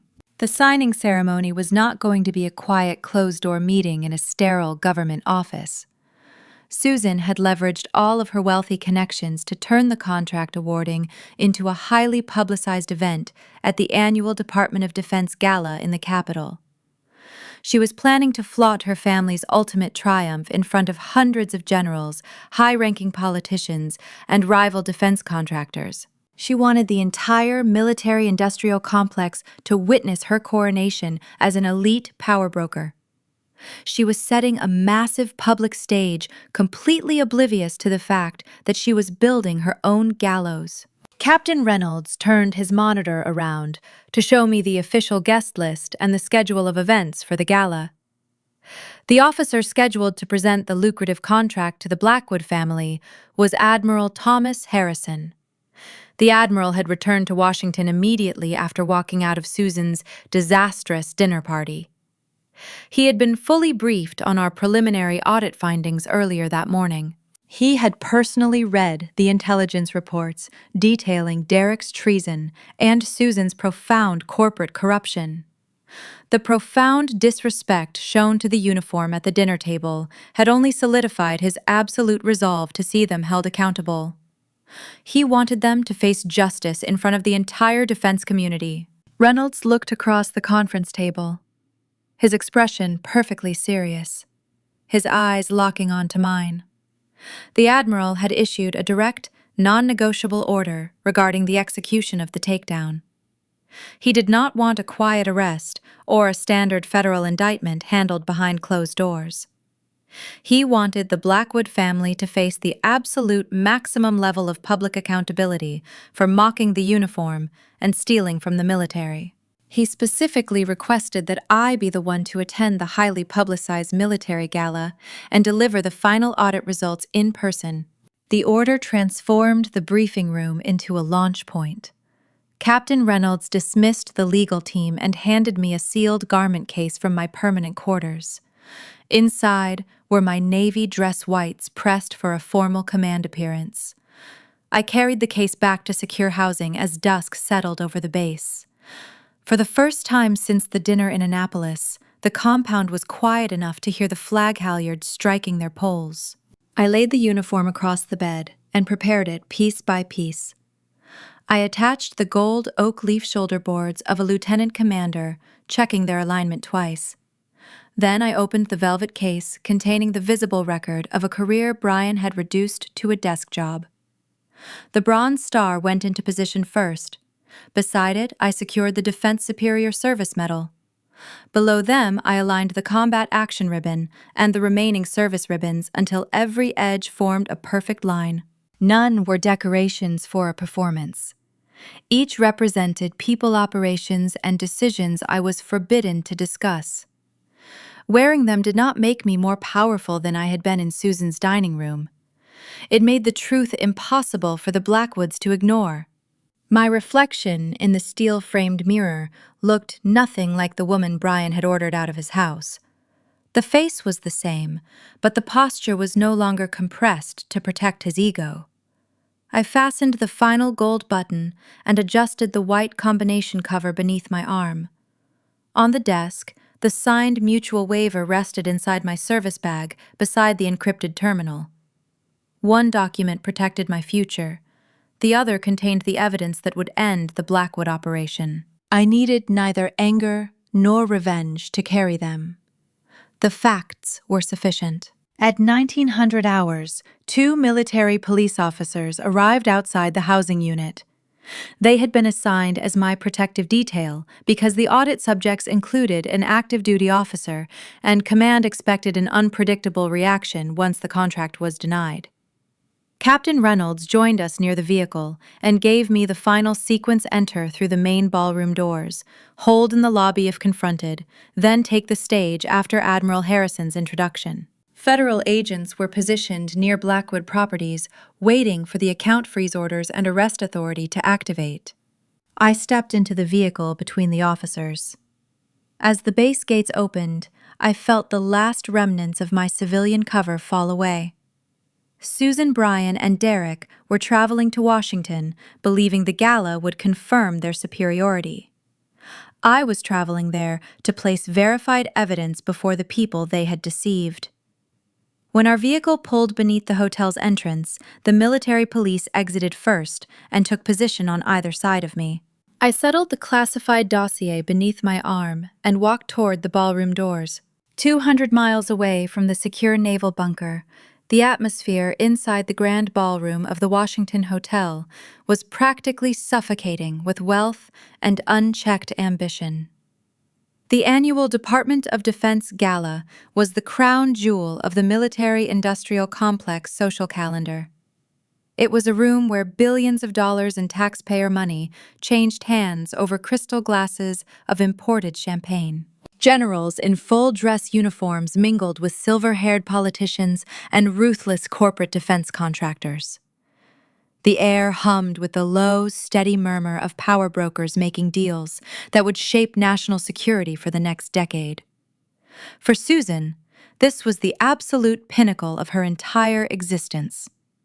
She had spent a fortune securing a prime table near the center of the ballroom, positioning her family perfectly to soak in the glory of their impending contract announcement. She wore a stunning emerald gown that cost more than a junior enlisted sailor made in a year, and she moved through the crowd with the aggressive, predatory grace of a shark smelling blood in the water. Brian and Derek flanked her like loyal, well-trained attack dogs. Brian looked perfectly in his element, wearing a bespoke tuxedo and exuding the manufactured confidence of a man who believed he had just successfully discarded the only heavy anchor holding him back. He laughed a little too loudly at jokes made by passing senators and eagerly handed out his sleek corporate business cards to anyone who made eye contact. Derek, wearing his Navy supply uniform, puffed out his chest and stood unnecessarily close to groups of actual combat veterans desperately trying to absorb their residual glory by sheer proximity. He held a glass of bourbon in one hand, gesturing broadly with the other as he spun exaggerated tales of his logistical prowess on the open sea. I was not physically present in the room yet, but my name was certainly on their lips. As Susan cornered a highly influential defense lobbyist near the main bar, she deliberately steered the conversation toward her son's recent marital shift. She wanted to ensure the narrative was firmly controlled before the contract was officially awarded. She lowered her voice to a theatrical, conspiratorial whisper, feigning a look of profound maternal sadness. She told the lobbyist that Brian had unfortunately been forced to end his marriage just that very morning.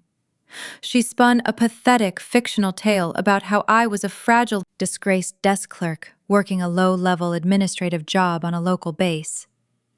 She claimed I had suffered a complete mental breakdown due to jealousy over Derek's stellar military record.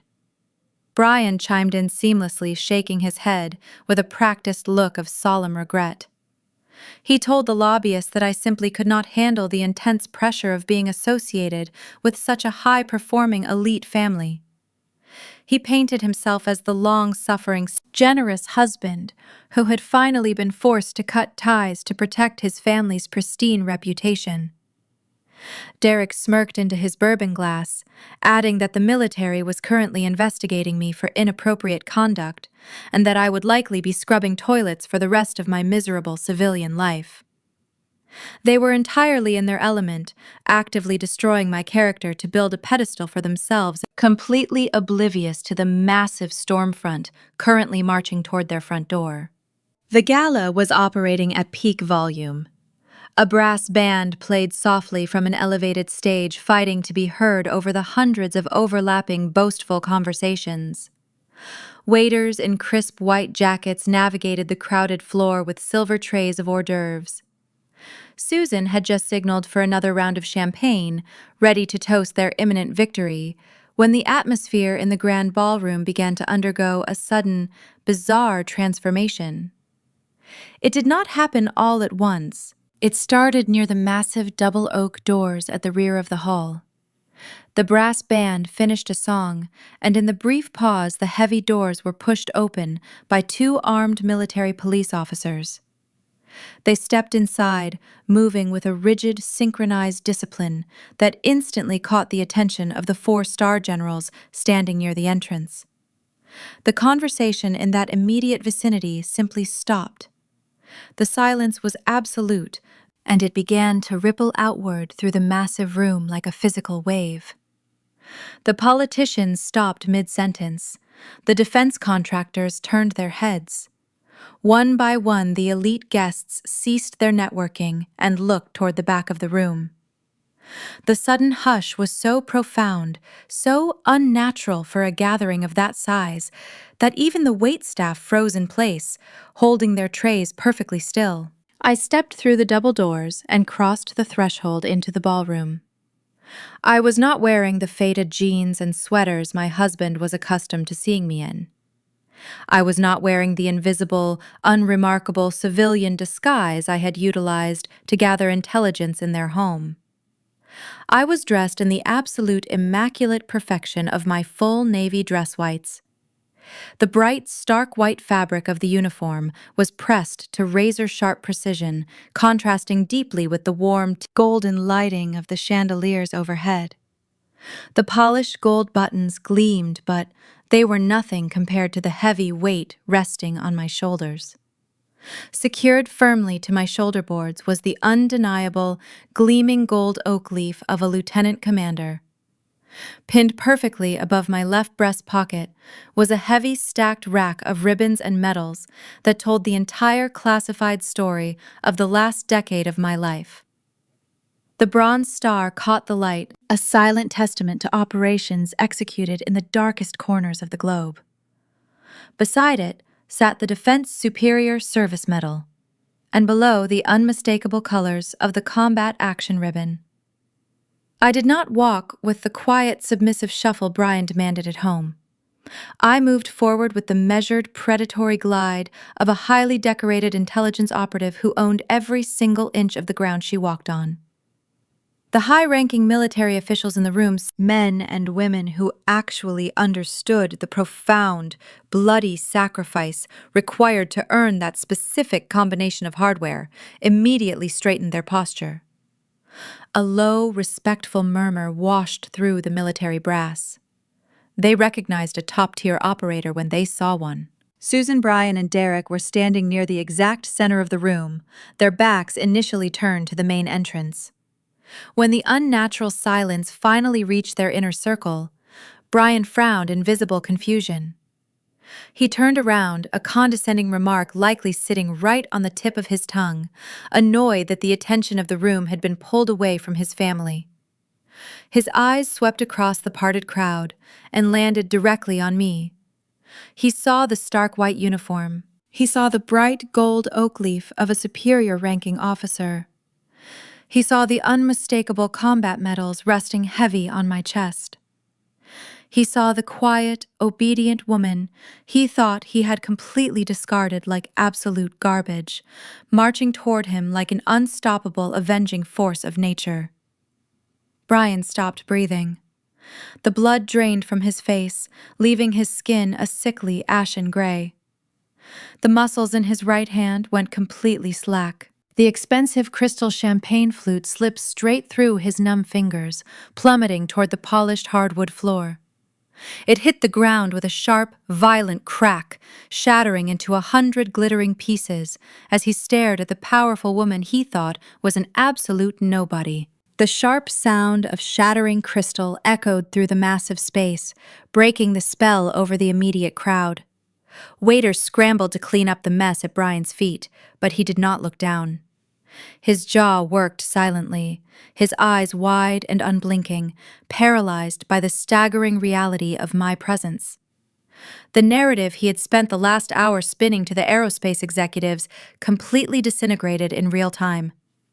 He had called me a fragile, disgraced desk clerk who could not handle his elite world. Yet the woman walking toward him now commanded the absolute breathless respect of 4-star generals who were instinctively parting to let me pass. The grand foyer featured a sweeping marble staircase leading down into the main sunken ballroom. I moved toward the top of those stairs, my posture perfectly straight. Every step resonated with the undeniable authority of a top-tier operative. I saw the exact moment panic broke through the shock on the faces of my in-laws.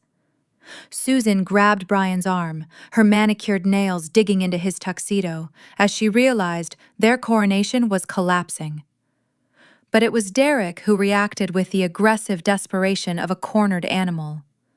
His fragile, inflated ego refused to compute the fact that the quiet woman he had belittled his entire life drastically outranked him in the institution he used to define his own worth. Driven by suffocating panic and a desperate need to maintain his alpha persona in front of his civilian audience, Derek broke away from his mother and brother. He shoved roughly past a group of high-ranking politicians, his face flushing a deep, ugly, angry crimson. Sweat beaded on his forehead, glistening under the chandeliers. He marched aggressively toward the base of the marble staircase, intending to intercept me in the lower lobby before I could reach the main floor. He planted his feet wide on the floor, puffing out his chest in his standard-issue supply uniform, attempting to use his physical size to block my path. He wanted to create a scene, hoping to humiliate me and reassert his dominance before the military brass could ask questions. As I descended the final steps, Derek lunged forward, invading my personal space with the frantic energy of a man watching his fabricated reality burn. He projected his words loudly, performing for the silent crowd, desperately trying to spin a new narrative to save his family's reputation. Pointing a shaking finger at my chest, his face twisted into an ugly sneer. He screamed that I was out of my mind, accusing me of renting a theatrical costume to crash a government event. He loudly declared that I was a disgruntled ex-wife, throwing a psychotic tantrum because Brian dumped me. His voice echoed off the marble walls as he yelled that the combat medals pinned to my jacket were fake, screaming that I was engaging in stolen valor and he would have me arrested tonight. He commanded me to turn around and walk out the front doors immediately, threatening to call base security and have me permanently stripped of whatever low-level clearance I held. He utilized every aggressive, demeaning tactic his mother had taught him. He expected me to flinch. He expected the harsh public scrutiny of the wealthy defense contractors to break my composure and send me running back to the shadows. He wanted me to apologize for causing a scene and disappear so he could return to playing the war hero. I did not flinch. I did not break my stride, nor did I break eye contact. I stopped exactly 2 feet in front of him on the polished marble floor. I looked at the panicked, sweating man standing in my way and let him dig his own grave. I allowed his hysterical, treasonous accusations to ring out in front of the very generals he was trying to impress. The psychological contrast between us was devastating. Derek was frantic loud and unraveling at the seams, clinging desperately to an illusion. I was a fortress of disciplined certainty, a highly trained intelligence officer standing securely in my power. I did not need to raise my voice to defend my honor. The heavy gold oak leaves on my shoulders and the combat action ribbon on my chest spoke with a volume he could never match. I simply watched him sweat my absolute, unwavering refusal to react, pushing him directly toward a mental collapse. Derek took another aggressive step forward, raising his voice even louder as he prepared to hurl another barrage of empty threats. He raised his hand, perhaps intending to grab my arm and physically steer me back toward the lobby doors, just as his brother had done at the dinner party. He never got the chance to complete the motion. The 2 heavily armed military police officers who had escorted me into the building moved with a sudden, terrifying speed. They did not shout warnings or engage in an argument. They executed their protective detail with flawless, synchronized, tactical precision. In a fraction of a second, the 2 massive officers stepped seamlessly in front of me, forming an impenetrable physical wall between my uniform and Derek's outstretched hand. They moved with the undeniable authority of federal law enforcement. They did not draw their weapons, but they simultaneously rested their hands firmly on the grips of their holstered sidearms. The message was explicitly clear and instantly understood by every military official in the room. Any further aggressive action toward a superior officer would be met with overwhelming physical force. Derek slammed on the brakes, his forward momentum halted by the terrifying reality of the armed guards. The arrogant lieutenant who fancied himself an untouchable alpha male instantly withered under the uncompromising glare of the military police. His broad shoulders slumped, and his aggressive posturing completely vanished. He physically submitted to the silent threat, taking a rapid, stumbling step backward. The illusion of his power dissolved entirely, leaving behind a terrified, trembling fraud who suddenly realized he was completely outmatched and outgunned. The entire ballroom watched in captivated, breathless silence as the golden boy of the Blackwood family was effortlessly neutralized without a single shot being fired or a single voice being raised. He stood there, shivering in his standard-issue uniform, surrounded by the absolute elite echelons of the entire defense community, entirely exposed as a weak, undisciplined coward who had let his arrogance cloud his basic survival instincts. The armed officers held their rigid ground, their eyes locked intensely on Derek, waiting patiently for my command. I took a slow, deliberate breath, savoring the absolute control I now held over the environment.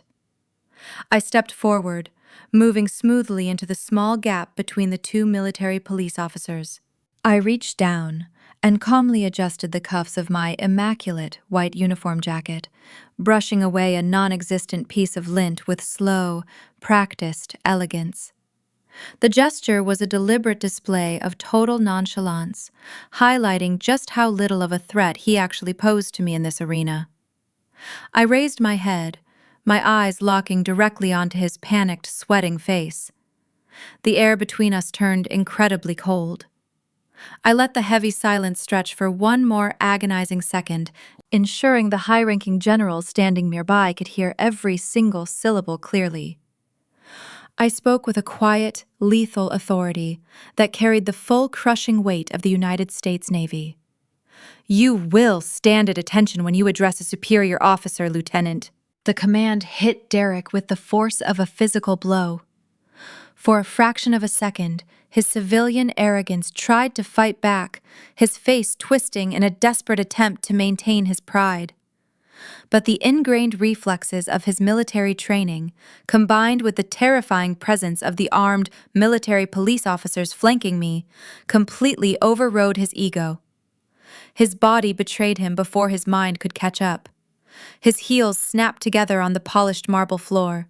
His arms locked rigidly at his sides, his hands forming tight fists along the seams of his trousers.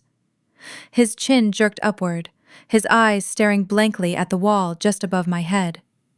He was shaking a fine, humiliated tremor, vibrating through his entire frame, but he did not move a single muscle. He was trapped in the very protocol he had mocked. I did not offer him a nod of dismissal or a final word of advice. I simply walked past him, my pristine white shoes clicking rhythmically on the floor. The two military police officers fell seamlessly into step a few paces behind me, leaving the arrogant supply lieutenant frozen at attention in the middle of the lobby, completely isolated and utterly disgraced. I approached the sweeping archway that opened into the grand ballroom. The massive space was a sea of dark tuxedos, glittering evening gowns, and the muted colors of standard dress uniforms. As I stepped over the threshold, the dynamic of the entire room shifted to accommodate my presence. The high-ranking generals and seasoned defense contractors who had witnessed the lobby confrontation from afar began to part, creating a wide, clear path directly toward the main stage. The ambient chatter of the gala died away, replaced by a tense, expectant silence. They did not know exactly what was about to happen, but they recognized the undeniable gravity of the moment. I walked down the center aisle, my posture projecting the absolute certainty of a woman who held the fate of a corporate empire in her hands. Out of the corner of my eye, I caught sight of Susan and Brian. They were standing near their heavily decorated VIP table, looking like two people who had just realized the building was on fire. Susan had lost all the predatory grace she had displayed earlier in the evening. Her mouth hung slightly open, her eyes darting frantically between my decorated uniform and the generals who were offering me silent nods of respect as I passed. Brian looked physically ill. His complexion was a sickly pale gray, and he was clutching the edge of the table as if his legs could no longer support his own weight. The narrative they had built, the pathetic story of the fragile desk clerk they had discarded, was crumbling into dust right in front of them. I did not stop at their table. I continued my measured pace until I reached the front row, stopping just below the elevated main stage. Admiral Thomas Harrison was waiting. He stood near the wooden stairs leading up to the podium, his presence commanding the utmost respect from every person in the room. When I stopped in front of him, he offered me a firm professional nod, a silent acknowledgement that the trap was perfectly set and the targets were locked in place. I returned the nod, taking my position in the front row, my hands folded neatly behind my back in a parade rest. Admiral Harrison turned and ascended the stairs to the stage. He walked with the heavy, deliberate steps of a man preparing to execute a flawless tactical strike. He stepped behind the polished wooden podium and adjusted the microphone. He reached out and tapped the metal mesh twice. The sharp, amplified sound echoed through the massive ballroom, instantly silencing any remaining whispers. The brass band lowered their instruments. The waitstaff stopped moving. Hundreds of the most powerful people in the military-industrial complex turned their undivided attention to the stage. We are gathered here tonight to celebrate the strength, the innovation, and the uncompromising integrity of the United States defense sector. Admiral Harrison began, his deep voice rolling across the silent crowd. We rely on our corporate partners to equip and sustain the men and women who put their lives on the line for this country. That partnership is built on absolute trust. It requires transparency, accountability, and a profound respect for the resources provided by the American people. When that trust is honored, we build an impenetrable shield around our nation. The Admiral paused, his sharp eyes scanning the crowd. He let the silence stretch, ensuring every single guest felt the weight of his words. He was a master of commanding a room, and he was building the tension with surgical precision. But when that trust is violated, he continued, his voice dropping into a colder, more dangerous register, the consequences must be swift and absolute. Over the past year, the Department of Defense has recognized a growing vulnerability within our domestic supply chains. We realized that our most significant threats were not always operating across the ocean. Sometimes the rot exists right here at home, hidden behind shiny corporate logos and carefully curated social media profiles. Susan gripped the back of a dining chair so tightly, her knuckles turned stark white. Her breath was coming in short, erratic gasps. She was a master manipulator, and she could sense the terrifying direction the speech was taking. Brian was staring at the stage with wide, horrified eyes, a sheen of cold sweat breaking out across his forehead. He looked like a man strapped to train tracks, watching the headlights approach. To combat this domestic vulnerability, Admiral Harrison announced, his tone ringing with undeniable authority, "We revolutionized our audit protocols. We did not send accountants with clipboards to politely request financial records. We deployed our most elite intelligence assets. We embedded highly trained operatives deep within the logistical networks, authorizing them to monitor, gather, and document every single transaction with absolute secrecy. Tonight, we were scheduled to announce the awarding of a massive new logistics contract. But before we discuss the future of that contract, it is my distinct honor to introduce the officer who led this unprecedented year-long investigation." The ballroom was so quiet you could hear the soft hum of the air conditioning vents. The elite guests held their breath, completely captivated by the unfolding drama. This officer has spent the last decade executing high-risk operations in the most hostile environments on the planet, Admiral Harrison declared, his voice swelling with profound, genuine pride. She has faced down international threat networks, and she applied that exact same lethal precision to uncovering domestic corruption. She is the reason our supply chains will remain secure. It is my privilege to introduce the lead auditor for the Joint Special Operations Command." The Admiral turned his body toward the front row, extending his hand directly toward me. "Please welcome Lieutenant Commander Joanna, callsign Cypher, one of our most decorated intelligence operatives." The reaction from the crowd was instantaneous. Applause rolled across the ballroom from officers who understood the significance of the introduction, while the civilian guests turned to study the Blackwood table. Susan did not collapse, not yet. She locked both hands around the back of her chair and remained standing through sheer force of will, her painted smile frozen into an unnatural line. Her eyes moved rapidly from Admiral Harrison to my uniform, and then toward the contractors nearest her, silently searching for someone willing to reassure her. No one met her gaze. Brian took one unsteady step backward and struck the edge of the table, his face draining of color as the title, Lieutenant Commander, finally registered. Near the lobby, Derek remained rigid where military protocol had trapped him, but his eyes had lost every trace of bravado. The family was still upright, still trying to preserve appearances, yet the room had already recognized that their story about the disgraced desk clerk was a lie. I stepped forward, breaking my parade rest. I walked up the short flight of wooden stairs, the bright lights of the stage illuminating the combat medals on my chest. I crossed the stage with smooth, measured steps, moving past Admiral Harrison, who stepped back to yield the floor to me. I reached the wooden podium and looked out over the massive sea of faces.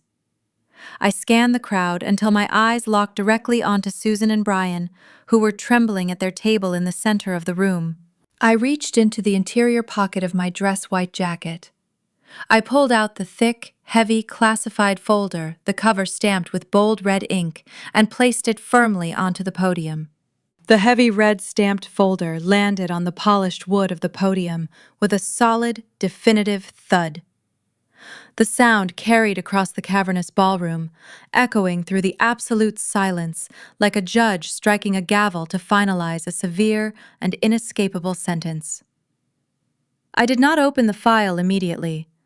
I placed my hands flat on either side of it, leaning forward slightly, and let my gaze sweep across the sea of decorated generals, seasoned politicians, and elite corporate contractors. They were giving me their complete and undivided attention, hanging on my every movement with bated breath.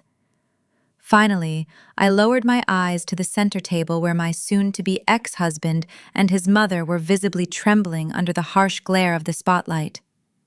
Susan had one hand clamped tightly over her mouth, her knuckles stark white, her carefully constructed high society facade entirely obliterated by raw, suffocating panic. Brian looked as though the oxygen had been vacuumed directly out of his lungs. He was staring at the classified folder under my hands as if it were an active explosive device counting down to his total ruin. For the past 12 months, the Joint Special Operations Command has been conducting a deep, comprehensive audit of our domestic logistical support networks. I began my voice projecting clearly and powerfully through the microphone. My tone was entirely devoid of emotion, presenting a clinical, professional delivery that only amplified the devastating nature of the information I was about to share. We initiated this operation because we identified a critical, highly sophisticated hemorrhage of military resources. Equipment, specialized fuel reserves, and raw materials essential to our fleet readiness were disappearing from active duty manifests at an alarming rate. These vital resources were not being lost to enemy action or maritime accidents. They were being systematically and intentionally stolen from the inside by people who wore our uniform. I opened the thick folder, turning to the first page of the executive summary. I did not actually need to read the words printed on the page. I knew every single data point, every routed dollar, and every falsified invoice entirely by heart. But the physical act of turning the pages emphasized the insurmountable mountain of undeniable evidence we had compiled against them. The scale of this theft required a trusted insider, someone with the high-level security clearance and the administrative access necessary to manipulate naval inventory systems without triggering automated federal alarms. I continued, my eyes finding Derek, who was still being detained by the armed military police near the lobby doors. The operation was facilitated by a supply officer currently attached to the 7th Fleet. Between February and November of this fiscal year, Lieutenant Derek Blackwood utilized his commissioned position to flag millions of dollars in highly classified military hardware and vital fleet resources as damaged, decommissioned, or lost at sea. A collective, disgusted murmur rippled through the front rows of the audience. The 4-star generals sitting near the stage hardened their jaws, their eyes narrowing with profound, unadulterated contempt. To a seasoned military commander, stealing from the fragile supply chain that keeps their deployed sailors alive is the most unforgivable betrayal imaginable. I let the heavy weight of the treason accusation settle over the room before I drove the blade even deeper into their chest. Lieutenant Blackwood did not act alone, I stated, turning my attention directly back to Susan, who flinched violently in her chair as if she had been physically struck by my words. The stolen military assets required a complex civilian laundering apparatus to be converted into untraceable profit. The resources were meticulously rerouted through a labyrinth of maritime shipping loopholes and phantom shell companies designed to evade federal oversight. The ultimate destination for every single stolen asset was a civilian enterprise known as Blackwood Logistics. The name of their family company hung in the air, instantly toxic and radioactive. The prominent defense contractors sitting at the surrounding tables physically leaned away from Susan and Brian, instinctively distancing themselves from a brand that had just been exposed as a criminal syndicate. I looked down at the dossier, flipping to the financial routing schematics that mapped their exact crimes. On the 14th of April, I read aloud, my voice echoing off the high gilded ceiling. While deployed in the Pacific, Lieutenant Blackwood falsified the destruction of 3 specialized aviation fuel reserves. 48 hours later, a sum of $450,000 was deposited into an offshore account registered in the Cayman Islands under the name of Susan Blackwood. On the 22nd of August, electronic guidance systems marked as defective were routed through a private commercial shipping lane directly to a Blackwood logistics warehouse in Baltimore. That exact same week, a wire transfer of $800,000 was executed to a holding company completely controlled by the Blackwood Family Trust. I listed the specific dates, the exact monetary figures, and the precise offshore routing numbers, exposing the mechanical heart of their fraud. I systematically stripped away every single lie they had used to build their elitist country club reputation. I exposed the lavish dinner parties, the designer suits, and the sweeping waterfront estate for exactly what they were. They were not brilliant corporate strategists or patriotic defense contractors. They were common, greedy thieves who had padded their luxurious lifestyle with money stolen directly from the American taxpayers and the United States military. Brian sat frozen at the center table, his mouth opening and closing without producing a sound. Until that moment, he had treated the company as proof that the Blackwood name made him superior to everyone around him. Now, each date and routing number exposed the source of the status he had worshipped. The waterfront estate, the private clubs, the tailored suits, and the influence he used to belittle other people had all been financed by theft. Around him, executives who had accepted his business cards were turning them face down or slipping them discreetly into pockets as if even touching the Blackwood name had become dangerous. Brian looked towards Susan for direction, but she had none to give. For the first time in his life, his mother could not rewrite the room or bully reality into submission. He was not yet calculating the divorce settlement or my private assets. He was simply confronting the fact that the corporate future he had chosen over our marriage had never been an empire at all. It was evidence. "We have mapped every single artery of this fraudulent operation," I announced, wrapping my hands firmly around the edges of the wooden podium. "We have secured the digital blueprints of the embezzlement, intercepted the encrypted communications between the civilian and military targets, and frozen all associated domestic and international accounts. The evidence has been verified by multiple federal intelligence agencies." The Blackwood family utilized this stolen capital to artificially inflate their corporate portfolio, aggressively campaigning to secure the primary defense logistics contract we are gathered here to discuss tonight. They intended to use this new, massive influx of legitimate government funding to permanently wash their stolen millions and expand their racketeering operation to a national scale. I looked towards Susan before delivering the final decision. She was no longer studying me as a social inferior. Her eyes moved across the officers on the stage, the investigators near the doors, and the contractors steadily distancing themselves from her table. She understood that charm money and intimidation had no authority over a documented federal case. I gave her no smile and no private message. This was not a family argument, and the podium was not a place for personal revenge. I returned my attention to the room and completed the duty I had been assigned. "The United States military does not do business with traitors, and we do not award defense contracts to thieves," I stated, my voice ringing with absolute finality. I reached down and slowly closed the thick classified folder. The heavy cover fell into place, sealing the verified record of their crimes. I looked across the silent ballroom and delivered the decision in the same calm tone I had used throughout the audit. "Contract denied." The 2 words hung in the absolute stillness of the grand ballroom, echoing off the high gilded ceiling before settling over the massive crowd like a heavy shroud. I did not raise my voice, but the finality of the statement was unyielding. For several long, agonizing seconds, nobody in the room moved a single muscle. The generals, politicians, and defense contractors remained frozen, processing the catastrophic public execution of the Blackwood corporate empire. The air was thick with the distinct scent of sudden ruin. Then the silence broke, not with a shout, but with a collective, highly coordinated withdrawal.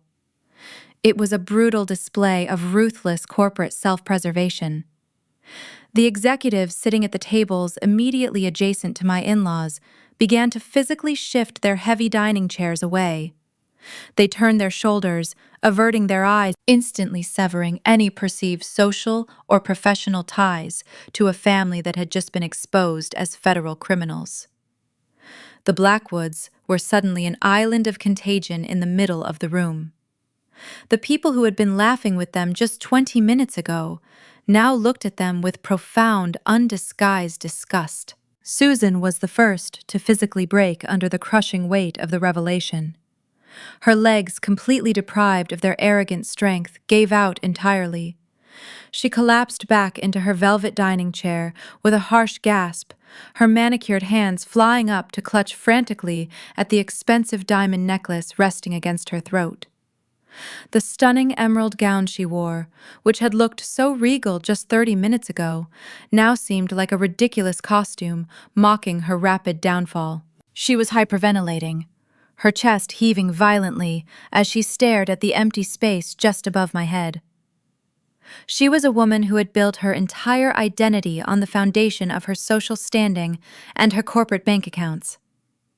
I watched the terrifying realization wash over her pale, trembling face. The multi-million-dollar defense contract she had practically tasted was gone forever. The offshore accounts holding her stolen wealth were currently being frozen by federal agents. Her pristine reputation among the Washington elite was permanently, irrevocably obliterated. She would never host another gala. She would never secure another meeting. She was going to federal prison. The empire she had built on manipulation and stolen government resources had evaporated right in front of her eyes, leaving her with nothing. Beside her, Brian looked as though he had been turned to solid stone. He was gripped by a psychological paralysis so profound that he did not even reach out to comfort his hyperventilating mother. His eyes were wide, terribly bloodshot, and locked intensely onto the pristine white uniform I wore. I could see the terrifying mathematics computing behind his panicked expression. He was rapidly replaying the events of the morning in the coffee shop, finally grasping the catastrophic reality of what he had actually done. He had been so incredibly eager to protect his fragile ego and his mother's fraudulent logistics company that he had aggressively forced me to sign an expedited ironclad divorce settlement. He had demanded a mutual waiver of all hidden and separate assets. He had laughed in my face, tossed me $5,000, and told me I would be living paycheck to paycheck for the rest of my life. Now, sitting in the smoking ruins of his family's legacy, the absolute horror of his own arrogance struck him. He realized that the quiet, submissive woman he had discarded was actually a highly decorated military operative with a massive, legitimate fortune built on untaxed hazard pay and brilliant defense technology investments. He had deliberately locked himself out of my millions to protect a business currently being seized by the federal government. He was permanently tethered to a bankrupt, disgraced family, and he had thrown away his only safety net. His jaw trembled uncontrollably, a pathetic whimper escaping his throat as the totality of his ruins settled over him. Near the heavy oak doors at the back of the ballroom, Derek finally snapped out of his stunned stupor. His inflated ego had completely shattered the moment the armed guards forced him to stand at attention in the lobby, but the base survival instincts of a cornered coward suddenly kicked in. He realized that the detailed intelligence dossier sitting on my podium contained enough unassailable evidence to send him to military prison for decades. He saw the decorated generals glaring at him with open contempt, and he panicked. Derek slowly backed away from the entrance, keeping his head down, desperately trying to blend into the shadows of the lobby and slip out through the rear exit before anyone could stop him. He made it exactly 3 steps. The 2 military police officers who had escorted me into the building had never taken their eyes off him. They moved with terrifying, silent efficiency. Before Derek could even turn toward the doors, the officers flanked him. One officer stepped directly into his path, forming a solid wall, blocking his escape, while the other moved smoothly behind him. There was no shouting and no dramatic struggle. The officer behind Derek simply grabbed his wrists, pulling his arms forcefully behind his back. The sharp, unmistakable ratcheting sound of heavy steel handcuffs clicking tightly into place echoed through the lobby. Derek let out a weak sob, his knees buckling slightly as the officers hauled him forcefully upright. They did not read him his rights or offer a single word of explanation. They simply gripped his arms and marched the disgraced lieutenant out the back doors. I watched the doors swing shut behind Derek, feeling a profound, deeply satisfying sense of closure settle over my mind. The mission was officially accomplished. The targets were completely dismantled, the stolen funds were securely frozen, and the integrity of the naval supply chain had been fully restored. I did not feel the need to walk down to the center table and gloat over Susan and Brian. I did not need to hurl insults or demand apologies. Their punishment was already absolute, and any further interaction would only diminish the clean execution of the operation. I looked down at the thick classified folder resting on the wooden podium. I picked it up, feeling the heavy, satisfying weight of the evidence in my hands.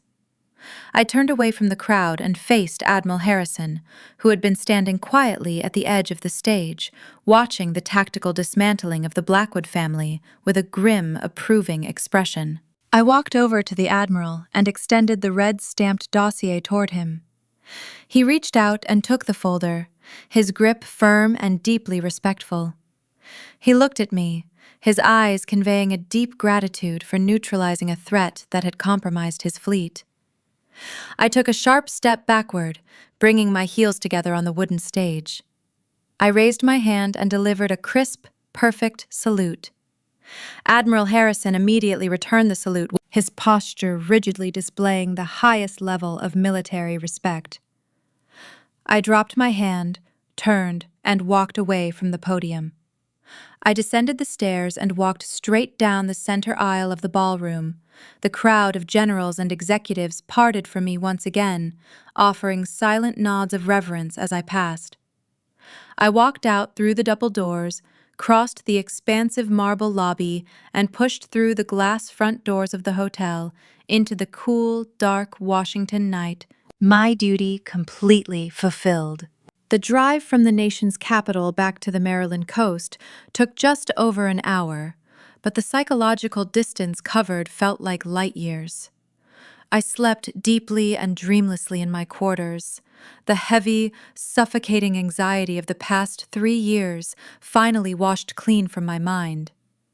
When my alarm sounded at 0600 hours, I rose with a renewed sense of purpose. I dressed in my standard working uniform, lacing my boots with practiced precision. The morning air was crisp and biting as I stepped out of my housing unit and made my way toward the primary security perimeter of the naval base. The sun was just beginning to rise, painting the sky in brilliant shades of bruised purple and pale gold. The base was already alive with rhythmic, disciplined activity. Squadrons ran their morning physical training drills along the paved roads, their boots hitting the asphalt in perfect unison. It was an environment built entirely on honor, accountability, and unwavering duty. It was the exact opposite of the hollow, pretentious world I had just burned to the ground. I needed to stop at the Visitor Processing Center, located just outside the main reinforced gates, to sign some final transfer paperwork regarding my operational status. I parked my vehicle in the adjacent civilian lot and began the short walk toward the heavy concrete building. The morning breeze carried the sharp, familiar scent of the nearby ocean. I was focused entirely on my upcoming debriefing with Captain Reynolds when a sudden, frantic movement near the edge of the parking lot caught my attention. A man was pacing erratically near a concrete barrier, his head darting back and forth as he watched the military personnel walking past. It was Brian. The sight of my soon-to-be ex-husband waiting outside a military installation was incredibly jarring. The polished, arrogant corporate executive who had sneered at me in a waterfront cafe just 24 hours ago was completely gone. The man standing near the security barrier looked absolutely destroyed. He was still wearing the same expensive bespoke tuxedo from the gala, but it was ruined. The jacket was deeply wrinkled and stained, hanging loosely off his shoulders. His crisp white shirt was untucked, the silk bow tie entirely missing, and the top 3 buttons ripped open. His hair, usually styled with immaculate care, stuck up in wild, unkempt angles. He was shivering violently in the cool morning air, his arms wrapped tightly around his chest as he paced. His eyes were deeply bloodshot, surrounded by dark, bruised shadows that spoke of a profoundly sleepless night, spent watching his entire reality collapse. He spotted my uniform from 50 yards away. The moment his eyes locked onto me, a look of pathetic, desperate relief washed over his exhausted face. He stumbled forward, practically tripping over his own expensive leather shoes as he hurried across the asphalt to intercept me before I could reach the safety of the armed security checkpoint. Joanna! He called out, his voice cracking with a raw, desperate edge that echoed across the empty parking lot. Joanna, please wait! You have to wait! I have been out here for 3 hours trying to figure out how to get onto the base. I stopped walking, planting my boots firmly on the pavement. I did not cross my arms or display any defensive body language. I simply stood my ground, my posture perfectly straight, and watched the chaotic, broken man approach. I felt absolutely nothing for him. The lingering traces of marital obligation had been entirely severed the moment he threw my suitcase onto his mother's lawn. He closed the distance, stopping just a few feet away. He reached out with trembling, desperate hands, attempting to grab my forearms. I took one single sharp step backward, my eyes flashing with a silent, dangerous warning. He instantly dropped his hands, shrinking back as if he had been burned. Joanna, I am so sorry. Brian choked out, his chest heaving as he struggled to catch his breath. You have to listen to me. I made a terrible, catastrophic mistake yesterday. I was not in my right mind. My mother, she gets into my head, Joanna. She twists things. She has been manipulating me my entire life, conditioning me to blindly follow her orders. I was terrified of her. I was terrified of losing my place in the family company if I did not do exactly what she demanded. I remained perfectly silent, allowing him to dig himself deeper into his own pathetic delusions. He was attempting to use the very psychological abuse he had subjected me to as an excuse for his own cowardice. He was desperately trying to rewrite history, painting himself as a helpless victim of his mother's aggressive ambition. I never actually wanted to divorce you, Brian pleaded, a single tear slipping down his pale, exhausted cheek. I was just trying to appease Susan to keep the peace. I thought if I just went along with her plan for a little while, I could fix things later. But sitting in that ballroom last night, watching you walk down that aisle, I realized how incredibly blind I have been. You were so powerful, so commanding. I realized that I love you. I still love you, Joanna. We can start over. We can forget all of this and just go back to the way things were. I will stand up to my mother. I promise you, I will be the husband you actually deserve. He was gasping for air, his words tumbling over each other in a frantic, unhinged stream of consciousness. It was a masterclass in narcissistic gaslighting. He was attempting to use declarations of love to erase the fact that he had tossed me $5,000 and told me I was a worthless burden. I kept my face entirely blank, waiting for the inevitable pivot. I knew Brian too well to believe this performance was truly about saving our marriage. He did not care about my heart. He only cared about his survival. When my silent, unwavering stare offered him no comfort or validation, the desperate facade began to crack. The true, terrifying motivation behind his early morning ambush finally clawed its way to the surface. He took a shaky step closer, his voice dropping into a frantic, panicked whisper. Joanna, they took everything. Brian stammered, his eyes wide with unadulterated horror. Federal agents raided my mother's estate at dawn. They hauled her out in handcuffs while the neighbors watched. The naval investigators seized the logistics warehouse in Baltimore. I tried to access my corporate trust fund this morning to hire a criminal defense attorney, but my bank card was declined. The Department of Justice froze every single account connected to the Blackwood name. My personal investments, my checking accounts, everything is completely gone. I do not even have enough cash to buy a cup of coffee or pay for a hotel room. He was hyperventilating now, the reality of his total financial ruin crashing down on him all over again. He looked at my uniform, his eyes tracking the gold oak leaves on my shoulders, suddenly seeing me not as his wife, but as his only remaining lifeline. "You have to help me, Joanna," he begged, his voice rising in sheer panic. "You are a high-ranking officer. You know the admiral. You led the entire task force. You can talk to your commanding officers and explain that I had absolutely nothing to do with Derek's supply fraud. You can tell them to unfreeze my personal accounts, or at least you can give me some money. You must have access to resources. I am completely destitute, Joanna. I have absolutely nothing left, and I am terrified they are going to arrest me next. Please, you have to help me survive this." He reached out again, his hands shaking violently as he pleaded for the very financial salvation he had cruelly denied me just yesterday. He was begging for the protection of the military career he had spent years mocking. I did not let him finish his frantic, pathetic bargaining. I reached my hand into the side pocket of my leather service bag. My fingers bypassed my encrypted communication terminal and wrapped around a thick, heavy stack of folded paper. I pulled the document out into the crisp morning air, holding it firmly between my hands. I stopped his hysterical begging mid-sentence, leveling a stare so cold it could have frozen the ocean behind him.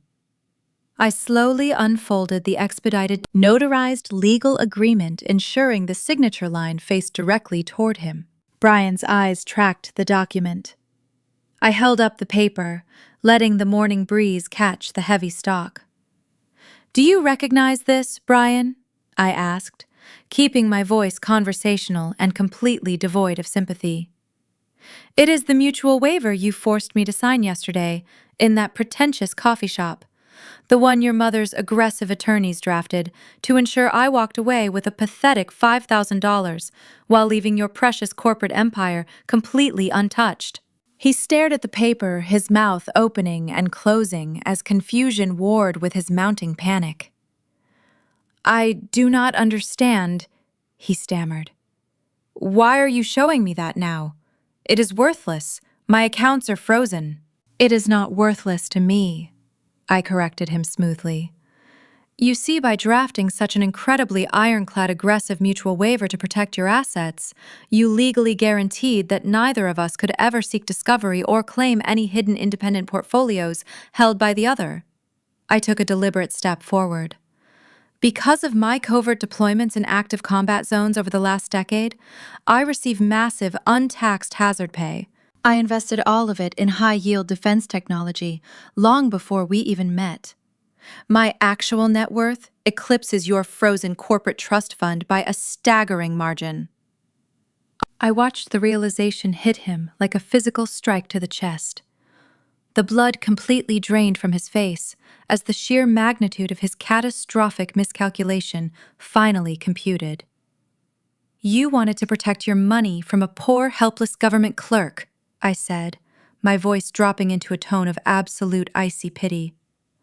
Instead, you legally locked yourself out of my millions, while simultaneously tethering yourself to a disgraced, bankrupt family currently facing federal prosecution. You handed me total financial freedom, and you tied your own noose. No, Brian gasped, his hands flying to his head as he stumbled backward. No, you cannot do this. We are married. You have to help me. We were never truly married, I replied. You just wanted a quiet, obedient shadow to make yourself feel powerful. You were never man enough to handle a real partner, Brian. You wanted a prop, and when that prop finally spoke up, you threw her out like garbage. I folded the heavy legal document with crisp, precise movements and slid it right back into my leather bag. I looked at the broken, shivering man standing in the parking lot. The expensive tuxedo he wore was a perfect representation of his entire existence, a hollow, manufactured costume that was currently falling apart at the seams. You made your choice on the driveway, I told him, offering no warmth and no forgiveness. Now you get to live with the consequences. I slowly turned my back on him. I did not wait for another desperate plea or another manufactured apology. I walked directly toward the heavily fortified security checkpoint. The armed military guards, having watched the entire exchange, immediately stepped aside to let me pass, their eyes fixed sternly on the civilian left behind. I swiped my identification card and pushed through the heavy steel turnstile. Behind me, I heard a harsh, ragged sob. I glanced over my shoulder one final time. Brian had fallen completely to his knees on the cold concrete, his hands covering his face as he wept in the shadow of the naval base. He was utterly ruined, isolated, and entirely out of options. I faced forward and continued walking, leaving the dead weight of my suburban past firmly outside the gates. As I moved deeper into the military installation, the sterile concrete buildings gave way to the sprawling expanse of the airfield. The morning sun was fully above the horizon now, bathing the tarmac in bright golden light.